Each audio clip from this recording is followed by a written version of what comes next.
कीजिए ताकि अब आज का कार्यक्रम हम लोग स्टार्ट करें। क्या हाल चाल?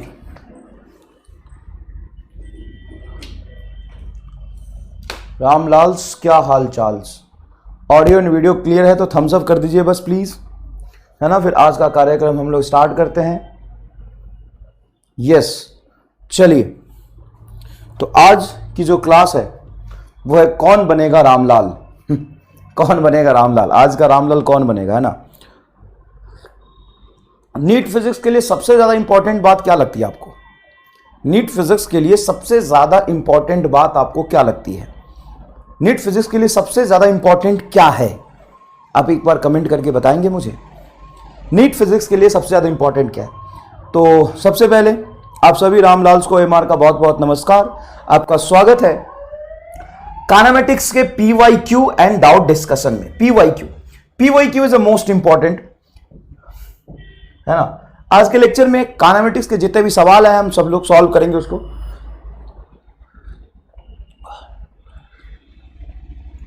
नीट फिजिक्स के लिए सबसे ज्यादा इंपॉर्टेंट क्या है? प्रैक्टिस। बहुत बढ़िया। किस चीज का प्रैक्टिस? Speed, accuracy, language. बहुत बढ़िया। पीवाईक्यू, स्पीड, प्रैक्टिस, रिवीजन, बहुत बढ़िया। MR star, speed and concept. बहुत बढ़िया, बहुत बढ़िया। Practice and revision, accuracy, practice and revision, speed, in MR star. बहुत बढ़िया। इन सबसे ज्यादा इंपॉर्टेंट होता है बेटा, सबसे ज्यादा इंपॉर्टेंट होता है कि नीट फिजिक्स में सवाल सबसे ज्यादा कहां से पूछे जाते हैं, कैसे क्वेश्चन पूछे जाते हैं और किस तरह के लैंग्वेज में क्वेश्चंस होते हैं, है ना। सबसे ज्यादा इंपॉर्टेंट है कि आप प्रैक्टिस किस चीज की करेंगे। जो एग्जाम में आएगा उसी की प्रैक्टिस करेंगे, नहीं कुछ भी प्रैक्टिस करते रहेंगे साहब। कुछ भी प्रैक्टिस तो नहीं करेंगे ना। एग्जाम में जिस तरह के सवाल आते हैं वो पैटर्न पता होना बहुत जरूरी है। वो पैटर्न पता होना बहुत जरूरी है कि एग्जाम में किस तरह के सवाल आते हैं। और ये पैटर्न कैसे पता चलेगा? जब आप पीवाईक्यू देखेंगे, सॉल्व करेंगे कि उसमें कैसे क्वेश्चंस आते हैं, वो हमसे हो रहा है या नहीं हो रहा है, ठीक है। उससे भी पहले जरूरी होता है बेसिक कंसेप्ट। तो मेरी बात सुनिएगा ध्यान से, मैं क्या कहना चाहता हूं आपको। मैं कहना चाहता हूं एकदम फंडामेंटल एंड बेसिक कंसेप्ट। इस बेसिक कंसेप्ट और फंडामेंटल कंसेप्ट से पहले कुछ भी नहीं है। एकदम छोटी छोटी सी बातें, माइन्यूट, जो तुम्हें लगेगी ये तो 9th क्लास के बच्चे को पता होती है, सर ये 9th क्लास के बच्चे पढ़ते नहीं। उसी छोटी छोटी कंसेप्ट को मिला के एक बड़ा कंसेप्ट बनता है। और उसमें अगर आप गलती करेंगे, है ना, वो अगर भूल जाएंगे तो लेवल बढ़ाने से कोई फायदा नहीं है, कोई फायदा नहीं है। समझ रहे हैं आप मैं क्या कह रहा हूं? बेसिक कंसेप्ट सबसे ज्यादा इंपॉर्टेंट है। उसके बाद उस बेसिक कंसेप्ट के एप्लीकेशन से नीट में किस तरह के क्वेश्चन पूछे जाते हैं वो इंपॉर्टेंट है। नीट पैटर्न, नीट का पैटर्न कैसा है, नीट का पैटर्न कैसा, वो इंपॉर्टेंट है। उसके बाद आता है आपका स्पीड, रफ्तार। उसके बाद आता है रफ्तार, है ना। पहले आपको बेसिक कंसेप्ट बहुत अच्छे से समझ आ जाना चाहिए। उसके बाद आपको पता होना चाहिए कि नीट का पैटर्न कैसा है। उसके बाद आपकी एक्यूरेसी एंड रफ्तार मैटर करती है। समझ आया कि नहीं आया? ठीक है, चलिए।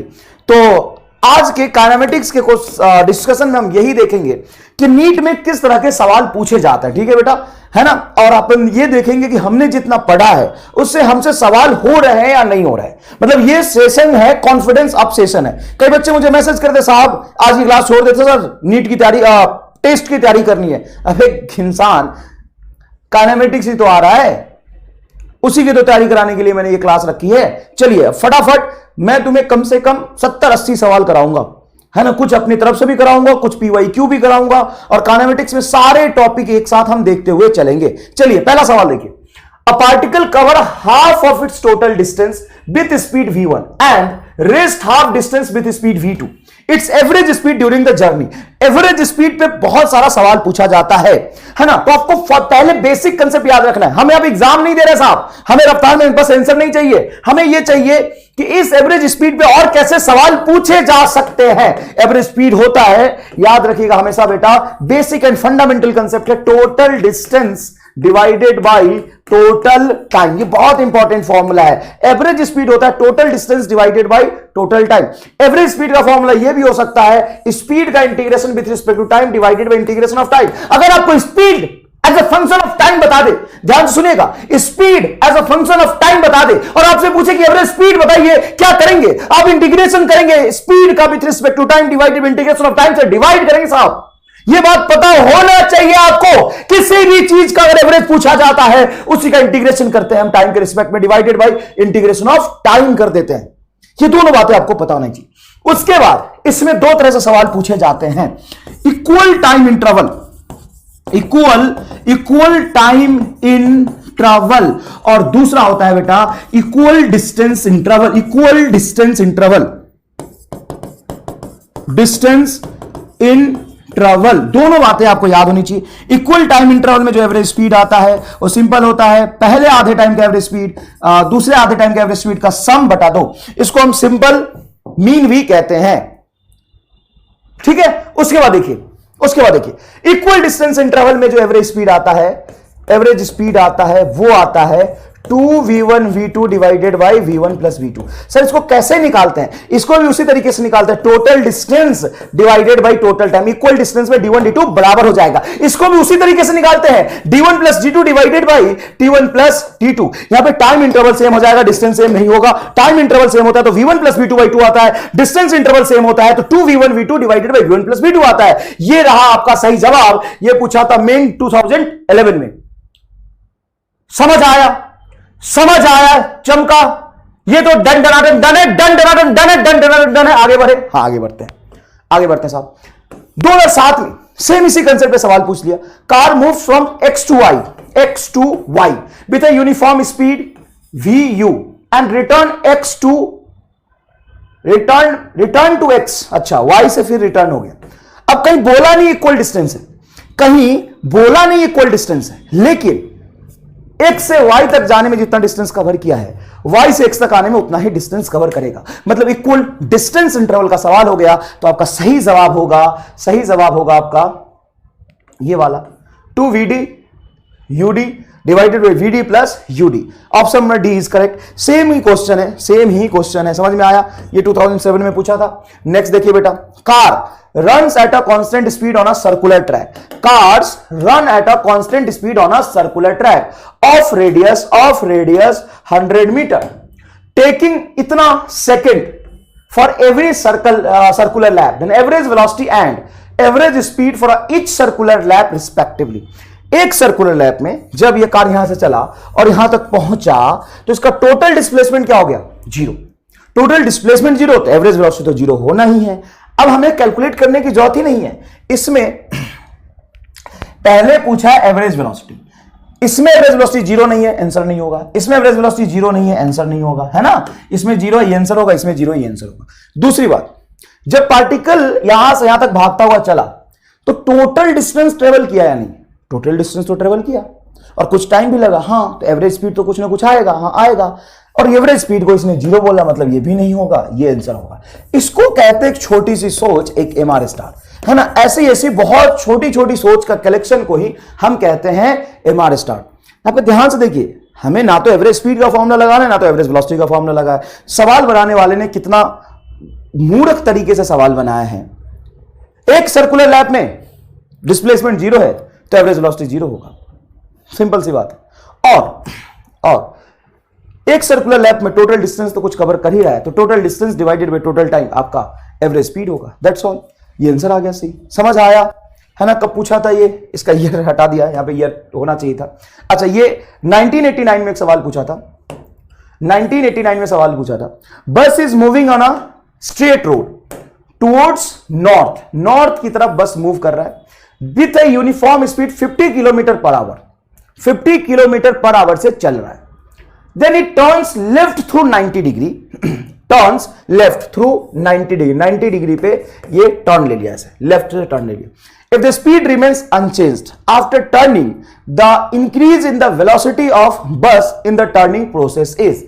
देखिए बेटा, इंक्रीज इन वेलोसिटी पूछा है। किसी चीज में इंक्रीज को कैसे डिफाइन करते हैं? इंक्रीज को डिफाइन करते हैं final velocity minus initial velocity.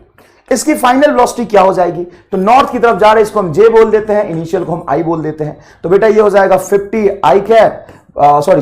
जे कैप माइनस 50 आई कैप। तो जे कैप और आई कैप का मैग्नीट्यूड निकालेंगे, ये वेक्टर बन गया, इसका मैग्नीट्यूड हो जाएगा 50√2 जो कि 70 के आसपास आएगा। और इसका डायरेक्शन देखेंगे आप ध्यान से, ये जे है और ये माइनस आई है, तो माइनस आई पीछे हो जाएगा, तो इसका जो डायरेक्शन होगा वो होगा नॉर्थ वेस्ट। क्या हो जाएगा बेटा? North west. तो आपका option number D is correct, 70.7 kilometre per hour along north west direction. देखो तुमसे पूछा, ए आप आंसर बता रहे हो, south west, south and west. एक minute, bus is moving on a straight road towards north, north में जा रहा है विथ यूनिफॉर्म स्पीड इतना, then it turns through left if the speed remains unchanged after turning. अच्छा पहले north में जा रहा था, सॉरी, पहले नॉर्थ में जा रहा था, मैंने गलती कर दिया पढ़ने में सवाल को, पहले ही वो नॉर्थ में जा रहा था, पहले वो नॉर्थ में जा रहा था, यहां से लेफ्ट टर्न लिया है, तो लेफ्ट टर्न तो ये हुआ, नॉर्थ में जा रहा, लेफ्ट टर्न इधर ले लिया, लेफ्ट टर्न इधर ले लिया, तो ये हो गया तुम्हारा फाइनल वेलोसिटी और ये हो गया आपका इनिशियल वेलोसिटी। सवाल को पूरा पढ़ना पड़ेगा, ढंग से होगी। स्ट्रेट रोड टुवर्ड्स नॉर्थ, पहले वो नॉर्थ में जा रहा था, पहले वो नॉर्थ में जा रहा था, हाँ नॉर्थ है पहले, बिल्कुल सही बात है। चेंज इन वेलोसिटी जो होगा डेल्टा वी या इंक्रीज इन वेलोसिटी, वो होगा final velocity minus initial velocity. Final velocity बोलिए बेटा, ये है, ये फाइनल वेलोसिटी लिखेंगे आप -50 आई कैप, क्यों? क्योंकि पीछे की तरफ है, लेफ्ट टर्न लिया पीछे की तरफ है, और -50 जे कैप। मैग्नीट्यूड निकालेंगे तो ये हो जाएगा 50√2, क्यों? क्योंकि आई और जे का वेक्टर सम करेंगे 90 डिग्री पर, सिर्फ √2 से मल्टीप्लाई कर दीजिए, और ये आपका माइनस आई माइनस जे, माइनस आई इधर माइनस जे इधर, मतलब north south west, west south, ये आपका वेस्ट और ये हो गया आपका साउथ, तो ए इज द करेक्ट आंसर, है ना? South west is the correct answer, south west is a correct answer, yes, not D, not D, I am sorry, मेरे से गलती हो गई, आप डी मत लगाइए, आप सारे बच्चे ए लगा रहे हैं, बिल्कुल सही बात है। नेक्स्ट क्वेश्चन देखिएगा बेटा, एकदम रफ्तार बनाए रखिए क्योंकि बहुत सारे सवाल करने हैं। नेक्स्ट क्वेश्चन देखिएगा, ये 2D का सवाल है, थोड़ा सा पहले आ गया। अब देखिए दो सवाल सेम ही पैटर्न पे, एग्जैक्टली सेम पैटर्न पे, दो सवाल एग्जैक्टली सेम पैटर्न पे 2 बार पूछा गया था। कब? ये देखिए 2012 में और 2010 में। कैसा सवाल था? सवाल कुछ ऐसा है, particle has initial velocity this, एक पार्टिकल की इनिशियल वेलोसिटी ये दी हुई है 2i cap plus 3j cap, initial velocity है पार्टिकल का। ये 1D में है या 2D में? ये प्लेन में है ना, 2D में है। इस वेलोसिटी का कुछ x कंपोनेंट भी है, y कंपोनेंट है, और उसी पार्टिकल का एक्सेलरेशन भी हमें दिया हुआ है 0.3i cap plus 0.2 j cap. The magnitude of velocity after 10 second, 10 second के बाद उसकी वेलोसिटी का मैग्नीट्यूड क्या होगा, 10 सेकेंड के बाद उसके वेलोसिटी का मैग्नीट्यूड क्या होगा, कैसे सॉल्व करेंगे? सुनिएगा ध्यान से बेटा, जब भी 2D का सवाल हो तो घबराना नहीं है, उसको 1D के तरह से ही सॉल्व करना है। x एक्सिस में जो फाइनल वेलोसिटी होगा, x की इनिशियल वेलोसिटी 2, देखिए x की इनिशियल वेलोसिटी 2 प्लस x का एक्सेलरेशन 0.3 इंटू टाइम 10, तो ये हो जाएगा आपका 3 और ये 2, ये हो जाएगा 5i कैप। और y की वेलोसिटी निकालेंगे तो y की इनिशियल वेलोसिटी, y का एक्सेलरेशन इनटू टाइम, y की इनिशियल वेलोसिटी बोलिए 3, y का एक्सेलरेशन बोलिए 0.2 मल्टीप्लाई 10, तो ये हो जाएगा आपका 5j कैप। तो नेट वेलोसिटी वेक्टर जो आएगा 5i cap plus 5j cap. और देखिए i की तरफ भी 5, j की तरफ भी 5, तो इसका वेक्टर सम निकालेंगे तो मैग्नीट्यूड निकालने की जरूरत नहीं है, 5 और 5 90 डिग्री पे, सिंपल हो जाएगा 5√2। वेक्टर में याद रखना चाहिए आपको, सेम मैग्नीट्यूड वाले वेक्टर का एडिशन जब वो 90 डिग्री पे है तो √2 से मल्टीप्लाई होता है, सेम वेक्टर वाले, सेम मैग्नीट्यूड वाले वेक्टर का एडिशन जब वो 60 डिग्री पे होते हैं तो √3 से मल्टीप्लाई होता है, 90 डिग्री पे √2 से मल्टीप्लाई होता है। तो इसका आंसर क्या हो जाएगा, क्या हो जाएगा, क्या हो जाएगा? 5√2 हो जाएगा। अब इस सवाल को देख के सॉल्व कर सकते हैं। देखिए x की वेलोसिटी 3, x का एक्सेलरेशन 4, x की वेलोसिटी 3 और x का एक्सेलरेशन 0.4, तो फाइनल वेलोसिटी क्या आएगी 7, और ये देखो 4 इनिशियल वेलोसिटी 4, एक्सेलरेशन 0.3 और टाइम 10, तो ये क्या होगा 7, तो फाइनल वेलोसिटी इसकी होगी 7i cap plus 7j cap. इस तरह से आपका आंसर होगा 7√2, 7i cap plus 7j cap, 7√2। एकदम जोरदार, मजा आया कि नहीं आया बताइए? रफ्तार बनाए रखिएगा, मेरा रफ्तार कम पड़ रहा है आपके तुलना में, है ना, आपका ज्यादा रफ्तार है। A boat is sent across the river with velocity of 8 km per hour. Boat is sent across the river with velocity of 8 km per hour. Across the river, along river और एक होता है क्रॉस, ये cross river है, ये along river है। Boat is sent across the river, मतलब boat इधर जा रही 8 किलोमीटर पर आवर से, ठीक है। If the resultant velocity of the boat is 10 kilometre per our, अब बोट इधर भेजा गया है सीधा 8 किलोमीटर पर आवर से, और रिजल्टेंट वेलोसिटी उसकी आ रही 10 kilometre per hour, then velocity of the river is, सुनिएगा, रिवर की वेलोसिटी कंटिन्यूअसली आपकी इस तरफ है, रिवर की वेलोसिटी रिवर के फ्लो के अलोंग ही होगा, तो ये रिवर की वेलोसिटी है जो हमें नहीं पता। हमें पता है कि बोट की वेलोसिटी ये रही, रिवर की वेलोसिटी हमें निकालना है, और रिजल्टेंट वेलोसिटी 10 है। तो आप देखिए कि रिजल्टेंट वेलोसिटी जो आएगी इन दोनों का वेक्टर सम से तो आएगा, इन दोनों के वेक्टर सम से ही तो आएगा। ये रहा आपका 8, जे कैप बोल दो, ऊपर की तरफ है तो जे कैप, और ये मुझे निकालना है वेलोसिटी ऑफ रिवर आई के डायरेक्शन में, रिजल्टेंट हमें ये 10 पता है, तो पक्की बात है देखो 8 और 6 का वेक्टर सम ही 10 बनेगा, तो ये रहा आपका आंसर 6। मतलब नीट वाले सवाल अगर आप ढंग से पहले प्रैक्टिस कर ले, क्या कर ले, प्रैक्टिस कर ले, 2 4 10 20 100 सवाल 200 सवाल कर ले, तो आपको आंसर दिख जाएगा बिना कैलकुलेशन के। कैलकुलेशन करने की जरूरत ही नहीं है, मतलब कोई भी ऐसा बच्चा नहीं है जो मुझे आंसर, एक बच्चा है सी बता रहा, अबे बकलोल है क्या अगर रिजल्टेंट, दो चीज का रिजल्टेंट इसका और इसका रिजल्टेंट 8√2 है, ये 8 है तो ये भी 8 ही होगा, क्योंकि 90 डिग्री पे 8 और 8 का वेक्टर सम 8√2 होगा, लेकिन यहां पे 90 डिग्री पे 8 और ये अननोन का वेक्टर सम 10 है, तो ये कब होगा, जब ये 6 होगा तभी आएगा। तुम सॉल्व करके देख लो, ये 6 होना चाहिए। नेक्स्ट देखिए बेटा, 6 vector A to F, 6 vector है, ये रहे आपके vectors, A vectors, B vector, C vector, D vector, E vector, F vector. Then which of the following statement is true? Then which of the following statement is true? अब हमें क्या करना पड़ेगा, option से जाना पड़ेगा। क्वेश्चंस में बहुत सारे वेक्टर्स दिए हैं, अब मुझे चेक करना पड़ेगा क्या B प्लस C F को रिप्रेजेंट कर रहा है। देखिए कहां है B, ये रहा आपका B, ये रहा आपका B, एग्जैक्टली ये रहा आपका B, उसमें C ऐड करना है, तो जहां पे B खत्म हो रहा है वहां से C को स्टार्ट कर दीजिए। ठीक है सर, कर दिया, वहां से C को क्या कर दिया, स्टार्ट कर दिया, तो ये आपका B वेक्टर हो गया, ये आपका बेटा C वेक्टर हो गया। फर्स्ट वेक्टर के टेल से सेकंड वेक्टर के हेड को मिला दीजिए तो ये इसका रिजल्टेंट होगा।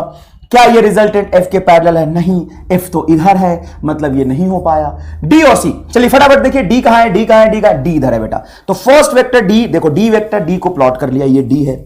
C वेक्टर कहां है, C वेक्टर इधर है, इधर जाएगा सर, इधर जाएगा। फर्स्ट के टेल से सेकंड के हेड को मिला दीजिए, क्या ये F वेक्टर है? नहीं, F वेक्टर तो इस तरफ है ना बेटा, तो ये भी गलत हो गया।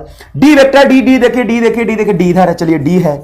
उसके बाद उसमें E जोड़ा है, E कहां है, E कहां, ये E है, ये E है, तो ये आपका D वेक्टर, ये E वेक्टर। फर्स्ट के टेल से सेकंड के हेड को मिला दीजिए, ये रिजल्टेंट है, और एग्जैक्टली ये रिजल्टेंट देखिए F वेक्टर जैसा ही है, तो C is your correct answer. देखते हैं रामलाल का जवाब क्या है। यार जोरदार जोरदार, बहुत ही बढ़िया। तो मुझे लगता है कि तुम आंसर की लेके बैठे हो, इसका PYQ का आंसर की लेके बैठे हो। A car moves a distance 200 meter. It covers the first half of the distance at speed 40 km per hour and the second half of the distance speed v. Then average speed is 48 km per hour. Covers first half, second half distance, मतलब equal distance interval का सवाल है, तो average speed का formula होगा 2v1 v2 divided by v1 plus v2। Average speed आपको दे दिया है 48 इज इक्वल टू, और फर्स्ट हाफ का स्पीड है बेटा 40, यहां पे रख देंगे 40। यूनिट जरूर ध्यान से देख लीजिएगा, यूनिट जरूर देख लीजिएगा, किलोमीटर पर आवर, और ऑप्शन में भी किलोमीटर पर आवर है, तो कोई दिक्कत नहीं है। ठीक है, into v2 divided by v2 plus v। आराम से इसको सॉल्व कर लीजिए, आपका v निकल, हो 40 प्लस v2, यहां से ये v2, ये रहा v2 निकल के आ जाएगा। समझ में आया? क्या आंसर आ रहा है? सी आंसर आ रहा है। चलिए सॉल्व कर लीजिएगा। 50 किलोमीटर पर आवर, देख ऐसा है 48 तो हो ही नहीं सकता, ये ऑप्शन तो गलत ही है। क्या आंसर आ रहा है?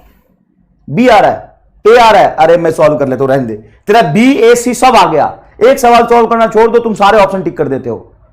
बी, चलो बी आ सकता है, देख लेते हैं, सॉल्व करके देख लेते हैं, कोई दिक्कत नहीं बेटा। इससे कैंसिल करोगे तो आ जाएगा 24 को तुम कैंसिल कर दो, ये 12 तो ये 20, ये 10 तो ये 6 है ना। अब इसको इधर ले जाओ, तो ये 240 प्लस 6v2 बराबर 10v2। तो ये इधर हो गया तुम्हारा 4v2 इज इक्वल टू 240, है ना। 4 से कैंसिल करो तो 6 चौका 24, 60 kilometre per hour is a correct answer. बिल्कुल सही है, yes, your B is a correct answer.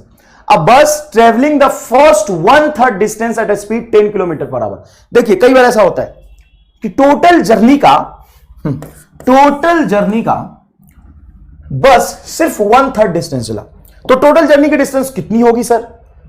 Total journey की डिस्टेंस ना गिवन है तो आप एस एज्यूम कर लीजिए। टोटल जर्नी की डिस्टेंस अगर एस है, टोटल जर्नी की डिस्टेंस एस है, तो 1/3 की डिस्टेंस हो जाएगी s/3। 1/3 की डिस्टेंस हो जाएगी s/3। A bus traveling the first 1/3 distance at a speed 10 kilometre per our. तो इसका स्पीड आपको दिया हुआ है 10 kilometre per our. The next 1/3 is at 20 kilometre per our. Next 1/3 मतलब s/3 ही चल रहा है 20 किलोमीटर पर आवर से। And last 1/3 is 60 kilometre per our. 60 kilometre per our last 1/3। तो आपसे पूछा कि एवरेज स्पीड बताइए क्या होगा। सुनिए ध्यान से, सुनिएगा ध्यान से। जब भी आपको थोड़ा कंफ्यूजन हो या फॉर्मूला आप भूल जाएं, हालांकि फॉर्मूला मुझे याद है, मैं नहीं भूला हूं, मैं लिख दूंगा सही से एकदम लेकिन अगर आप फॉर्मूला भूल जाए तो अपने बेसिक कंसेप्ट पे फोकस करें। एवरेज स्पीड होता है हमेशा टोटल डिस्टेंस जर्नी का एस है बटा total time, t1 plus t2 plus t3। ये 1/3 का टाइम, 1/3 का टाइम, 1/3 का टाइम, t1 t2 t3 हो जाएगा। तो टोटल डिस्टेंसेस पहले 1/3 का टाइम क्या होगा? टाइम इज इक्वल टू होता है डिस्टेंस अपॉन स्पीड। इसकी डिस्टेंस s/3 और स्पीड हो जाएगी 10 प्लस इसकी डिस्टेंस s/3 स्पीड हो जाएगी 20 प्लस इसकी डिस्टेंस s/3 स्पीड हो जाएगी 60। अब यहां से आप क्या करिए, इसको सॉल्व कर लीजिए, बिल्कुल आपका सी आंसर आ जाएगा। लेकिन अगर आपको डायरेक्ट फॉर्मूला याद है तो आप लगा सकते हैं। जब इक्वल डिस्टेंस इंटरवल 3 हो तो उसमें डायरेक्ट एवरेज स्पीड का जो फॉर्मूला होता है वो होता है 3v1 v2 v3 divided by v1 1 2 2 3 and 3 1। आप डायरेक्ट यहां से भी निकाल सकते हैं। ये हो जाएगा 3 multiply 10 multiply 20 multiply 60 divided by 10 और 20 हो जाएगा 200 प्लस 20 60 एंड 100 हो जाएगा 600 प्लस 60 एंड 20 हो जाएगा 1200। ये आ जाएगा बेटा 1200। तो 1200 600 1800 और ये 200 ये हो जाएगा आपका 2000। तो 2000 और ये होगा 3 मल्टीप्लाई 10 मल्टीप्लाई 20 मल्टीप्लाई 6। एक जीरो से एक जीरो, जो दूसरे जीरो से दूसरा जीरो जाएगा, तीसरे जीरो से तीसरा जीरो जाएगा, 2 से 2 जाएगा। 6 multiply 3 is 18 kilometre per hour is your correct answer. 18 kilometre per hour is your correct answer. हाँ, तो आप इससे जाएं या इससे जाएं। सर एक और फॉर्मूला है। अच्छा, कौन सा फॉर्मूला बताइए प्लीज, हम भी जाने। वो इक्वल टाइम इंटरवल वाला तो नहीं बता रहे हैं?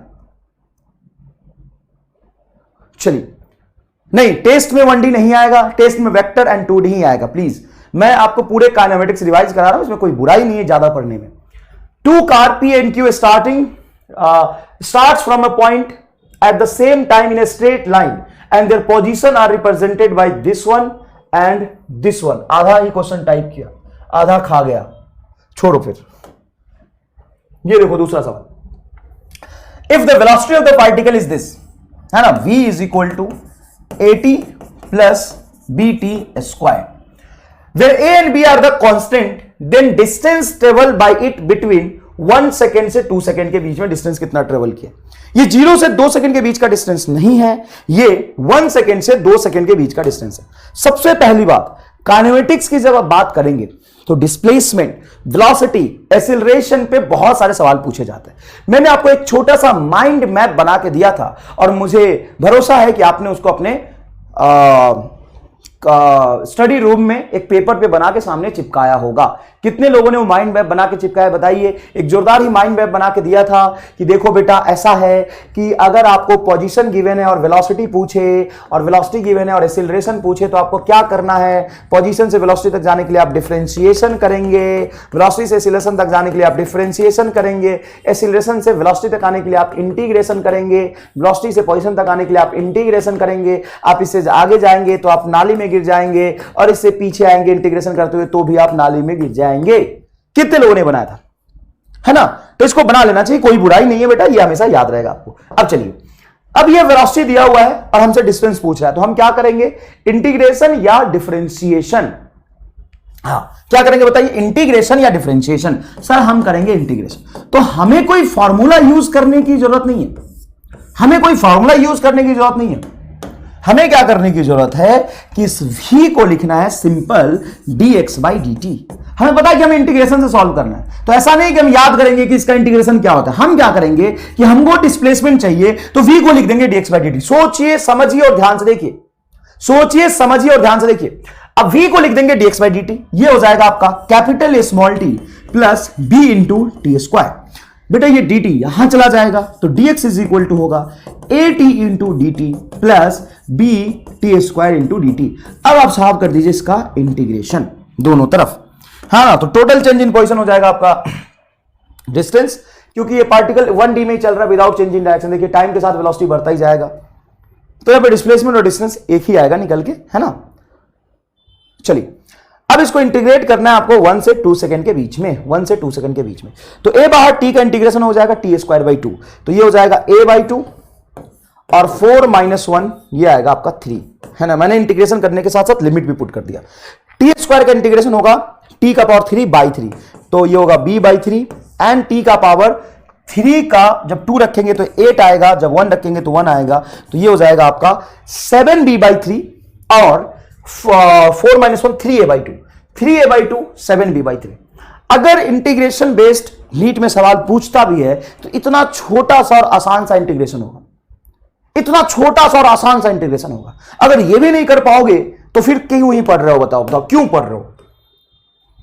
The displacement of a particle of mass m moving in a one dimension under the action of a force related to the time t, this one t is equal to root x plus 3, then displacement of the particle when its velocity becomes 0, displacement of the particle when its velocity becomes 0। क्या करना है बेटा, इस plus 3 को यहां लाना है, तो root x is equal to हो जाएगा t माइनस 3। कोई बुराई नहीं लिखने में, सर आप क्या करें रूट को उधर ले जाओ, तो पोजीशन आ गया तुम्हारा t माइनस 3 का स्क्वायर। चाहो तो इसको ऐसे भी लिख सकते हो t square a minus b का होल स्क्वायर से आप डायरेक्ट लिख सकते हो, कोई दिक्कत नहीं है। टी स्क्वायर प्लस 9 माइनस 60, यही आएगा क्या, a square plus B square minus plus 2ab, है ना, माइनस है तो माइनस 2ab, 3 मल्टीप्लाई 260, एकदम सही है। अब पूछ रहा है कि डिस्प्लेसमेंट बताओ, डिस्प्लेसमेंट क्या ये डिस्प्लेसमेंट है, क्या x डिस्प्लेसमेंट है? नहीं, x बेटा पोजीशन है, ये डिस्प्लेसमेंट नहीं है। डिस्प्लेसमेंट x इन मीटर, अच्छा ये डिस्प्लेसमेंट को रिप्रेजेंट कर रहा है। कभी कभी लिख देते हैं बेटा ये डिस्प्लेसमेंट ही दिया हुआ है, कुछ नहीं कर सकते अपन, x को डिस्प्लेसमेंट ही लिखा है, कोई दिक्कत नहीं है। अब क्या करना है सुनिए, अब बोला है कि तभी डिस्प्लेसमेंट होता है जब वेलोसिटी जीरो होगी। अब वेलोसिटी साहब कब जीरो होगी, जब आप v को जीरो रख देंगे एक्सप्रेशन में, dx बाई dt वेलोसिटी निकल के आता है, तो इसका डिफरेंशिएशन करेंगे तो आएगा 2t, 9 का differentiation 0 minus 6 is equal to 0, है ना। वेलोसिटी को जीरो रखना है, क्यों, क्योंकि सवाल में बोला कि वेलोसिटी जीरो हो गई, तो पता करिए कब हो गई, तो t बराबर 3 सेकंड पे वेलोसिटी जीरो हो गई।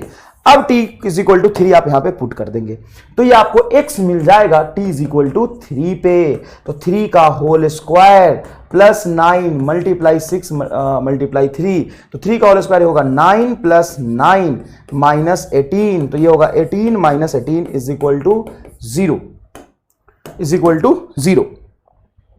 समझ आया बेटा, ये आपका आंसर होगा। इस सवाल में सबसे ज्यादा इंपॉर्टेंट जो सीखने वाली बात थी वो ये थी, सबसे ज्यादा इंपॉर्टेंट बात कि डिस्प्लेसमेंट x को पोजीशन नहीं कह रहा, x को पोजीशन नहीं कह रहा, ये x को डिस्प्लेसमेंट कह रहा। जनरली बेटा x को पोजीशन कहा जाता है। ऐसा सवाल 1D में आया था, आप लोगों को शायद याद हो, जिसमें बच्चे को हमेशा कंफ्यूजन होता है कि सर इसमें 56 होगा कि 16 मीटर होगा, तो उसमें 16 मीटर ही होगा, 56 नहीं होगा, क्योंकि वहां पे x पोजीशन है, final position minus initial position निकालना था। कितने लोगों को याद आ गया बताइए, कितने लोगों को याद आ गया बताइए क्या सवाल मैं पूछ रहा हूं। नेक्स्ट देखिए बेटा, ग्राफ से भी बहुत सारे सवाल पूछे जाते हैं। Particle shows distance time curve as shown in a figure, then maximum instantaneous velocity of the particle is about, है ना। कितने लोगों को याद आया वो 56 वाला सवाल, बच्चे को बहुत कंफ्यूजन होता है 16 होगा कि 56 होगा। बेटा उसमें जो x है ना वो पोजीशन है और डिस्प्लेसमेंट पूछा है, तो डिस्प्लेसमेंट होता है final position minus initial position, ठीक है। चलिए देखिए बेटा, जब यहां पे आप स्लोप निकालेंगे, देखिए ये स्लोप निकाला यहां पे, ये स्लोप यहां पे निकाला, ये स्लोप यहां पे निकाला है ना, सी पे स्लोप निकालेंगे और डी पे स्लोप निकालेंगे, तो आपको मैक्सिमम स्लोप कहां पे दिख रहा है, सी पे, और डिस्टेंस टाइम ग्राफ का स्लोप स्पीड को बताता है, तो जहां पे स्लोप मैक्सिमम वहां पे स्पीड मैक्सिमम, जहां पे स्लोप मैक्सिमम वहां पे speed maximum, then correct option is C, then correct option is C, yes yes correct option is C, very good very good very good. कई बच्चे डी क्यों बोल रहे हैं साहब, अच्छा सॉरी डी मतलब सी पॉइंट पे होगा, इसलिए कंफ्यूजन हो गया होगा। हाँ ये सवाल देखिए क्या है, यही सवाल है जिसके बारे में बात कर रहा था। x is equal to a particle move along the straight line at a time t in a second, तो distance x of the particle from o is given by, देखिए ये आपका x इज इक्वल टू दिया है 40 plus 12t minus T cube, क्या लिखा है distance, पागल हो गया क्या, ये पोजीशन होना चाहिए यहां पे, अगर नीट वालों ने भी इसको डिस्टेंस लिखा है तो गलती किया है, नीट वालों ने भी अगर इसको डिस्टेंस लिख के पूछा है तो गलती की है, अक्सर में ये पोजीशन होना चाहिए। ये x दिया है 40 plus 12t minus t q, how long would the particle travel before coming to rest, rest में आने से पहले पार्टिकल कितना चलेगा, है ना, रेस्ट में आने से पहले पार्टिकल कितना चलेगा, है ना, अभी तो चल रहा, तो रेस्ट में जिस इंस्टेंट पे आया उसी इंटरवल में रेस्ट में आने से पहले पहले तक पार्टिकल, मतलब जिस इंस्टेंट पे रेस्ट में आया उसमें कितना चल जाएगा, तो ध्यान से देखिए, आप यहां से निकालेंगे value velocity dx by dt क्या होगा बेटा, तो 40 का डिफरेंशिएशन 0 लिखने की जरूरत नहीं, 12t का डिफरेंशिएशन 12 माइनस इसका डिफरेंशिएशन हो जाएगा 3t स्क्वायर, और वेलोसिटी जब 0 होगा तभी पार्टिकल रेस्ट में आएगा। जब यहां से समय निकालेंगे तो 12 is equal to 3t square, तो यहां से जब आप समय निकालेंगे तो आपका समय आ जाएगा t is equal to root under 4, देखिए कैंसिल होगा 4 और स्क्वायर उधर जाएगा तो रूट 4 मतलब 2 सेकेंड, 2 सेकेंड, तो 2 सेकेंड पे पार्टिकल रुका है, आई एम सॉरी 2 सेकेंड पे पार्टिकल रुका है। अब क्या करना है आपको, 2 सेकेंड पे एग्जैक्टली फाइनल पोजीशन निकालना है, तो यहां पे जब 2 पुट करेंगे तो 40 प्लस 24 माइनस 2 का क्यूब हो जाएगा ये 8, है ना बेटा, तो 40 प्लस 24 कितना होगा सर, ये हो जाएगा आपका 64 minus 8 is equal to 56 metre. अब अगर x डिस्टेंस दिया हुआ है, अगर कह रहे कि x डिस्टेंस है तो 56 मीटर आंसर हो जाएगा, वो बोल रहा है कि x इज अ डिस्टेंस, लेकिन x डिस्टेंस नहीं है, वो पोजीशन है, नीड में पोजीशन एज्यूम करके आंसर दिया था। अगर मैं initial position t is equal to 0 पे देखूं, तो जैसे मैं यहां पे t को 0 पुट करूं तो ये भी 0 ये भी 0, तो क्या बचेगा 40 मीटर। अब आपसे पूछा है how long would particle travel, how long would particle travel before coming to rest, particle rest में आने से पहले कितना चला है, तो बेटा डिस्प्लेसमेंट होता है final position minus initial position, t is equal to 0 पे पहले वो 40 मीटर पे था, वो कहां पे था 40 मीटर पे था, देखिए ना बेटा, जब इस पोजीशन में, या फिर इसको डिस्टेंस ही बोला है, चलो डिस्टेंस ही बोला है, तो t इज इक्वल टू 0 पे कितना डिस्टेंस ट्रेवल कर चुका है, ऐसे सोचो t इज इक्वल टू 0 पे कितना डिस्टेंस ट्रेवल कर चुका है, तो t इज इक्वल टू 0 जब मैं यहां पे रखूंगा तो 40 मीटर आ रहा, t को 0 रखो, यहां 0 रखो, या सिर्फ 40 है तो 40 मीटर आ रहा, मतलब t इज इक्वल टू 0 पे इनिशियल टाइम पे वो 40 मीटर पे था, और जब टाइम 2 सेकेंड हुआ उस इंस्टेंट पे जब मैंने उसकी पोजीशन देखी तो 56 है। जब ऐसे ऐसे प्लॉट करके देखो, t इज इक्वल टू 0 जब है, यही होता है इनिशियल टाइम, यही क्या होता है इनिशियल टाइम, टाइम कभी निगेटिव नहीं हो सकता, तो ये इनिशियल टाइम है, इनिशियल टाइम पे जो x आ रहा है वो आ रहा है आपका 40 मीटर, और t इज इक्वल टू 2 पे जब पार्टिकल रुका है उस इंस्टेंट पे उसकी पोजीशन है x है 56 मीटर, तो कितना चला t इज इक्वल टू 0 से लेके 56 मीटर 2 सेकेंड के बीच में, 56 minus 40 is equal to 16 metre, 16 metre, ये 16 मीटर चला है।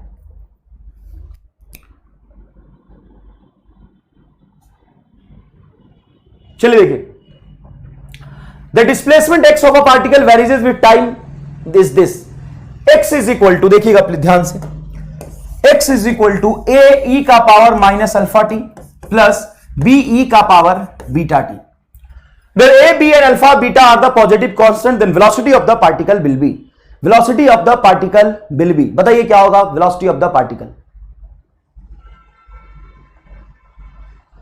हाँ दोनों केस में 16 होगा, वो हालांकि लैंग्वेज ये लिखना ठीक नहीं है, खराब लैंग्वेज लिखा है, लेकिन दोनों केस में 16 ही होगा बेटा, बिल्कुल 16 होगा। वैसे समझो ना, कुछ उसने मान लो कि x को डिस्टेंस ही बोल रहा, x को क्या बोल रहा है डिस्टेंस बोल रहा, मान लो डिस्टेंस बोल रहा, तो t इज इक्वल टू 0 पे वो 40 मीटर डिस्टेंस चल चुका है, और journey t is equal to 0 से ही स्टार्ट होता है। t इज इक्वल टू 0 पे उसका डिस्टेंस 40 है, मतलब t इज इक्वल टू 0 पे ही उसका 40 मीटर डिस्टेंस है, वो नहीं काउंट करना अपने को जो 40 पहले चला है। और t इज इक्वल टू 2 पे वो 56 पे है, t इज इक्वल टू 2 पे कहां पे है, 56 पे है। तो t इज इक्वल टू 0 से लेकर के t is equal to 2 second के बीच में कितना चला है, यहां से t इज इक्वल टू 0 पे वो 40 मीटर पे है, मतलब जर्नी जिस इंस्टेंट पे स्टार्ट हुआ है तब वो 40 मीटर चल चुका था, वो हमें काउंट नहीं करना है। अब यहां से लेके यहां तक पार्टिकल पहुंचा तो कितना डिस्प्लेसमेंट ट्रेवल किया, तो 56 minus 40 is equal to 16 metre is your correct answer. ठीक है, समझ में आ गया। टेस्ट में लॉज ऑफ मोशन है, हाँ लॉज ऑफ मोशन है टेस्ट में।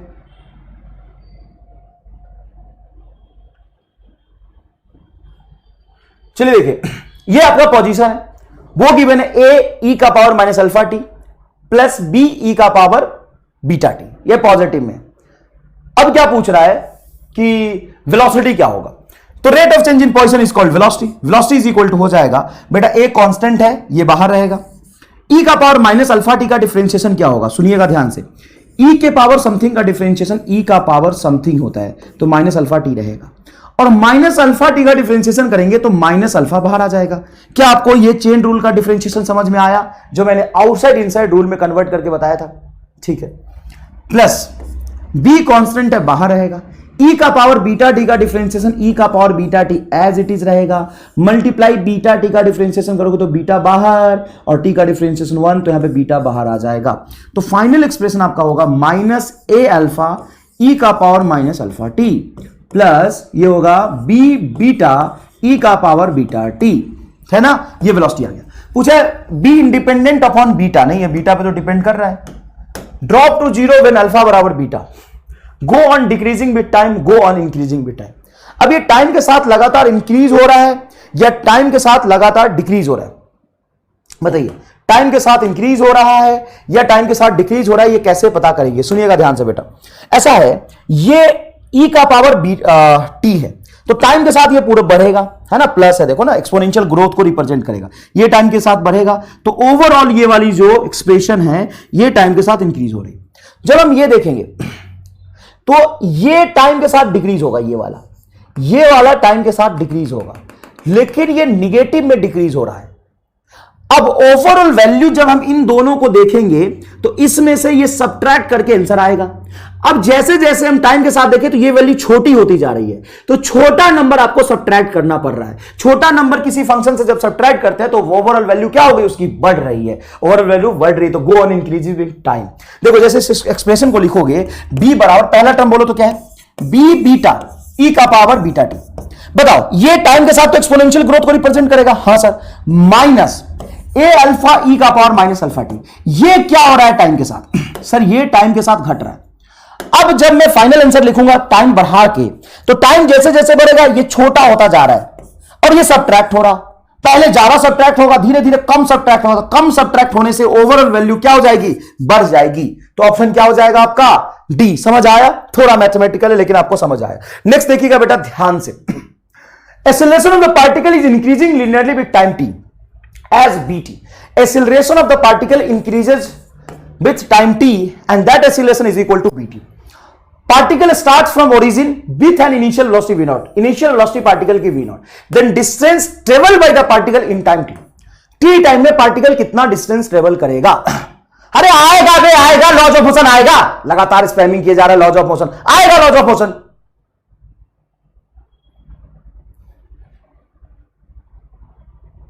लॉज ऑफ मोशन में इनर्शिया तक आएगा थोड़ा सा बस। क्या यहां पे इक्वेशन ऑफ मोशन लगा दूं, इक्वेशन ऑफ मोशन लगा दूं, यहां पे सीधा एक्सीलरेशन दिया हुआ है, हमें क्या चाहिए, डिस्प्लेसमेंट चाहिए, तो s is equal to u t plus half a t square. Initial velocity बोल वी नॉट है, तो v not t plus half, acceleration बोल बीटी है, बीटी और ये टी क्यूब, तो ये टी क्यूब आ जाएगा, v not b t plus half b t cube, v not b t plus half b t cube.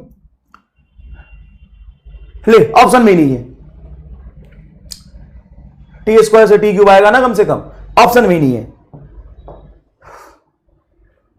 B, अब बता भी रहा B, v not t plus half b t, ये बी आंसर आ रहा है इसका, युगांडा की काली घाटी में तुरंत से फेंक दूंगा स्पीड ऑफ लाइट से।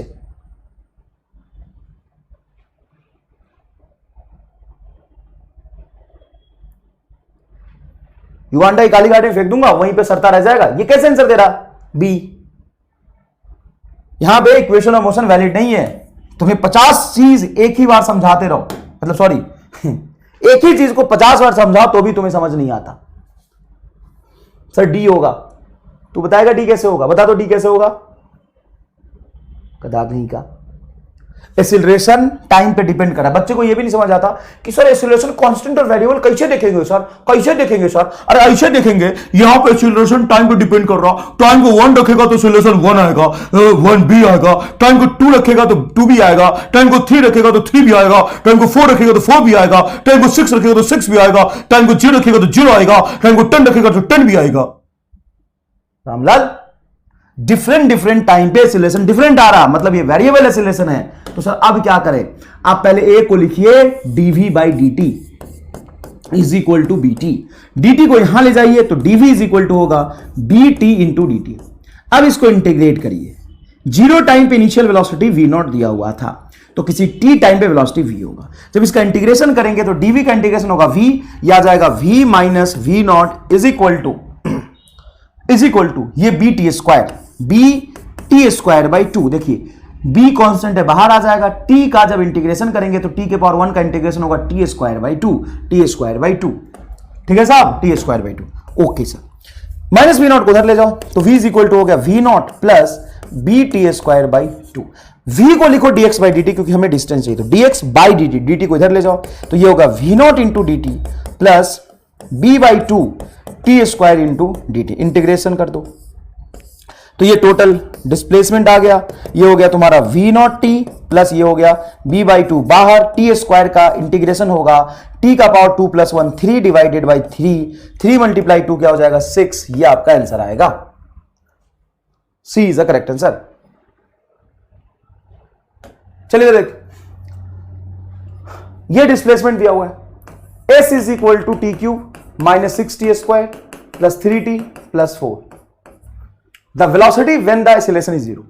वेलोसिटी की वैल्यू पूछिए जब एक्सीलरेशन 0 होगा, जब एक्सीलरेशन 0 होगा। तो इसको जब डिफरेंशिएट करेंगे, differentiate with respect to time, तो ये वेलोसिटी आ जाएगा। वेलोसिटी कितना आएगा? तो 3t square minus 12t plus 3 है ना। देखिए यहां पे 3 कांस्टेंट बाहर होगा, t का डिफरेंस 1, 4 तो 0, तो ये आ गया आपका वेलोसिटी। अब इस वेलोसिटी को जब डिफरेंशिएट करेंगे dv बाई dt तो मिलेगा आपको एक्सीलरेशन। एक्सीलरेशन क्या होगा बेटा? सर इसको डिफरेंशिएट करोगे तब मिलेगा ना, पहले ही क्या होगा बेटा? बकलोली कर रहे हो। 3 बाहर, t स्क्वायर का डिफरेंशिएशन 2t, तो ये हो जाएगा 6t माइनस 12। पूछा है कि वेलोसिटी बताओ वेलोसिटी बताओ। ये रहा वेलोसिटी। नहीं वेलोसिटी बताओ, तो ये तो रहा वेलोसिटी। नहीं वेलोसिटी बताओ, अरे यही तो रहा वेलोसिटी। अरे नहीं वेलोसिटी बताओ।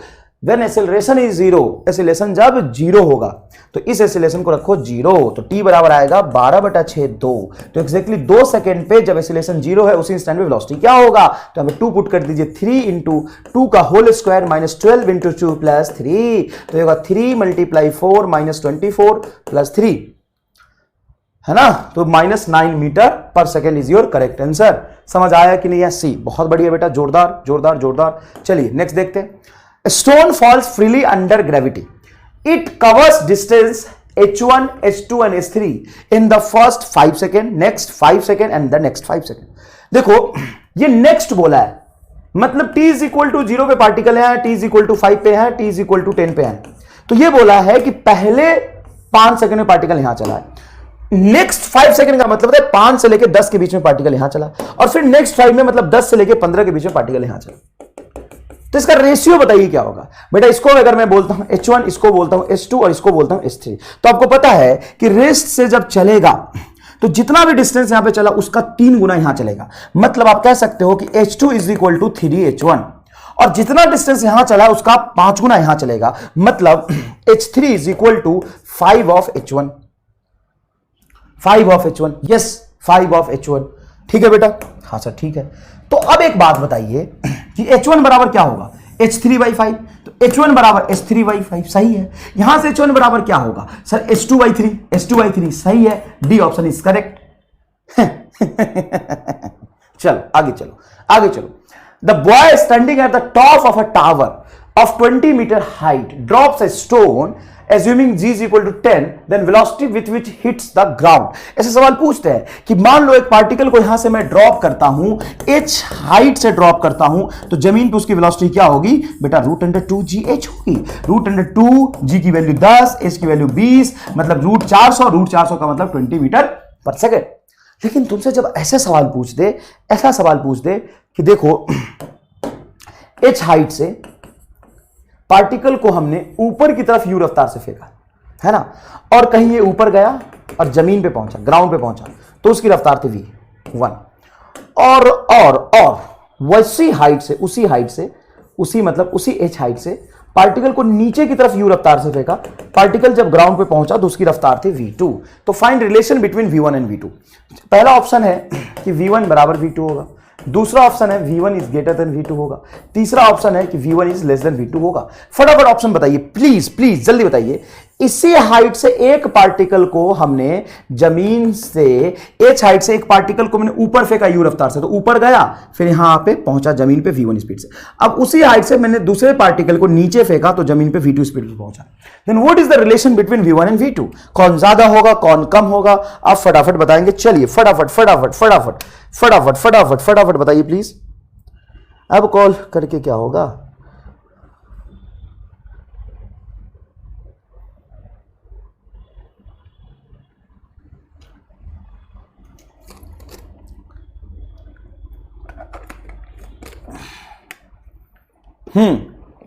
क्या होगा बेटा? क्या होगा बेटा? ए होगा। कई लोग बोल रहे हैं कि सर बी होगा। हाँ, तो बी वाले बहुत मारूंगा, सच में बहुत मारूंगा, कूट दूंगा ढंग से, गधा कहेंगे। v1 is equal to v2। जब तुम्हें नहीं आता है तो कम से कम कलम चला के तो जवाब दो। नहीं साहब हम तो तुक्का मारेंगे। बैगन जैसी शकल के, बैगन जैसी तो शकल है और कद्दू जैसी तेरी बुद्धि है। बैगन जैसी शकल है, कद्दू जैसी बुद्धि है, तुक्का लगाना है बस। Yes, A is the correct answer. Majority का जवाब ए है। बीच में चोमू टाइप बच्चे हैं जो कह रहे हैं सर बी होगा। देख इधर, जब तू थर्ड इक्वेशन ऑफ मोशन लगाएगा, लगा थर्ड इक्वेशन ऑफ मोशन इस केस के लिए और इस केस के लिए, फाइनल वेलोसिटी v1 बराबर v2 ही आएगा। थर्ड इक्वेशन ऑफ मोशन लगा के देख ले कम से कम, और नहीं थर्ड इक्वेशन ऑफ मोशन लगाएगा तो कम से कम कंजर्वेशन ऑफ एनर्जी पड़ा होगा, वो लगा के देख ले। रामलाल चल ले किधर, नहीं बताऊंगा। आंसर होगा v1 बराबर v2। Third equation of motion लगा ध्यान से, v1 बराबर v2 आ जाएगा।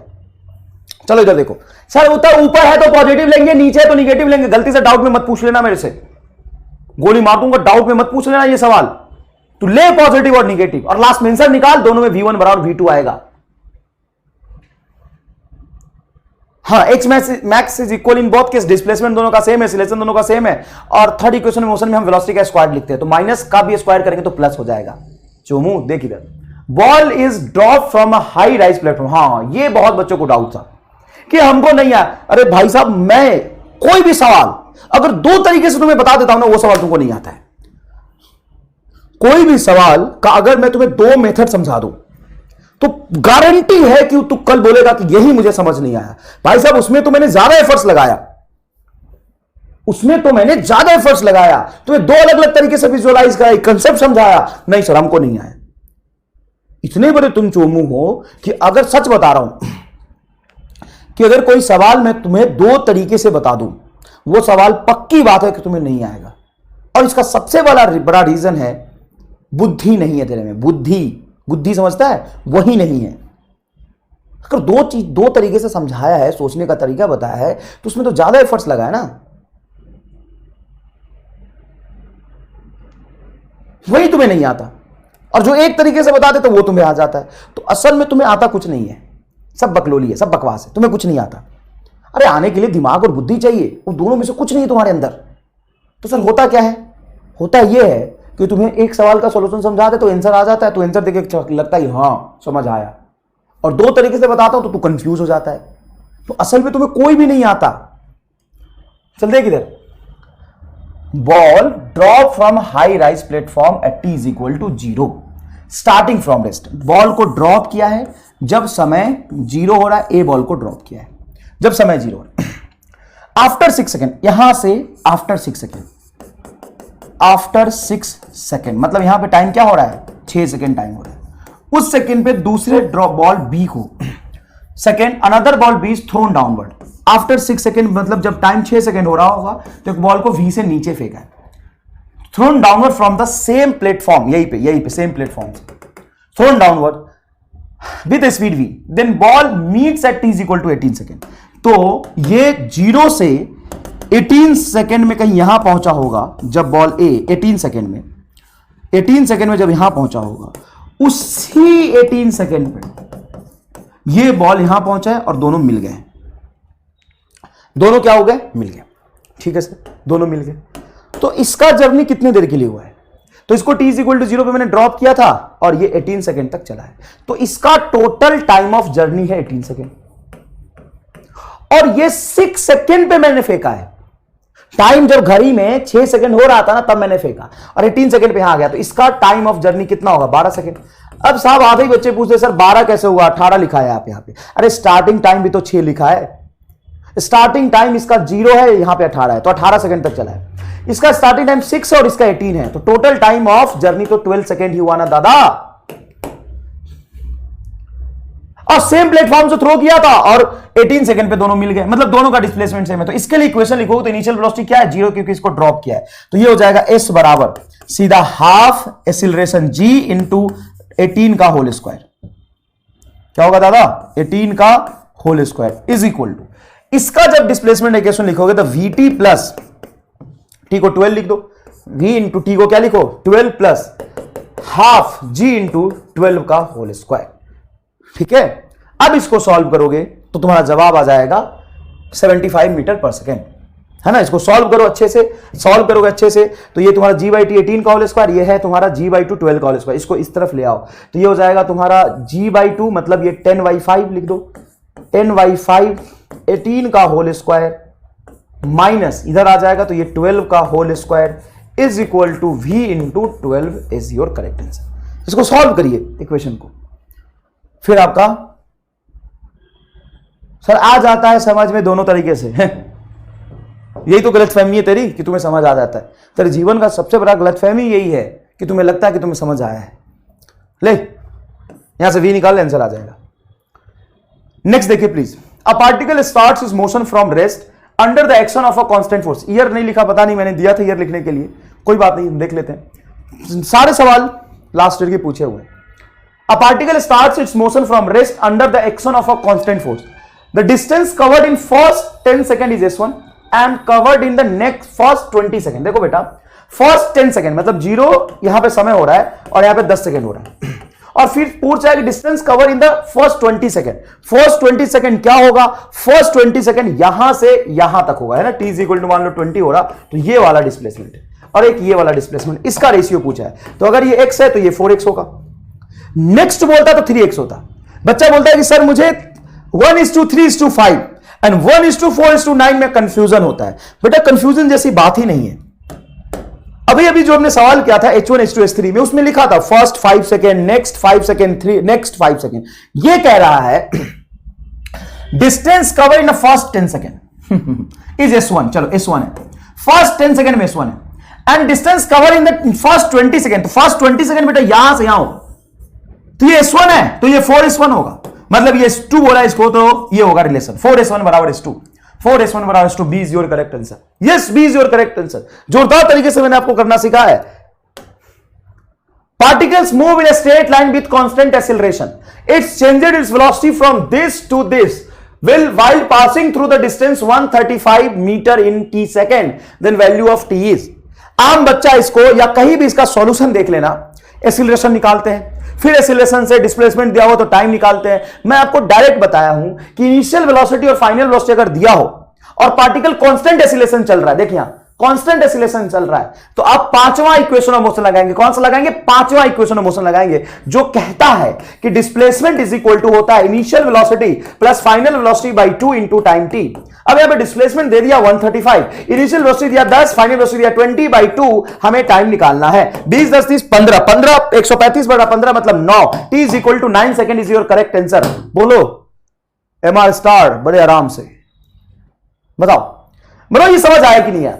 मैंने ये बताया था आपको कि 5 इक्वेशन ऑफ मोशन है। असल में आपको इनिशियल वेलोसिटी और फाइनल वेलोसिटी दिया है, तो एवरेज वेलोसिटी डायरेक्ट होता है कांस्टेंट एक्सीलरेशन केस में। कांस्टेंट एक्सीलरेशन केस में initial velocity plus final velocity by 2, तो displacement is equal to average velocity into time. B is your correct answer, बड़े आराम से। चलिए आगे देखिए। Ball A is thrown vertically upward with speed u. The distance covered during the last second of its ascent. This is not a last second of journey. This is the last second of ascent. ऊपर जाने के last second में कितना चलेगा? जब भी किसी particle को आप यू रफ्तार से फेंकते हैं तो हमारे चोहों विद्यार्थी दिमाग से पैदल बच्चों ध्यान से देखो, दिमाग से पैदल बच्चों यहां पे ध्यान से देखो। जब भी आप किसी ऑब्जेक्ट को फेंकते हैं या आपसे दूर जा रही है तो जाते जाते जाते जाते जाते जाते कहीं ना कहीं ये रुकेगी और फिर आपके तरफ आएगी। जब ये रुकेगी तो इसकी वेलोसिटी क्या हो जाएगी? 0। इसकी वेलोसिटी 0। वेलोसिटी क्या हो जाएगी इसकी? वेलोसिटी क्या हो जाएगी? वेलोसिटी क्या हो जाएगी? 0। वेलोसिटी क्या हो जाएगी इसकी? 0। बहुत बढ़िया। वेलोसिटी क्या हो जाएगी इसकी? 0। अब लैग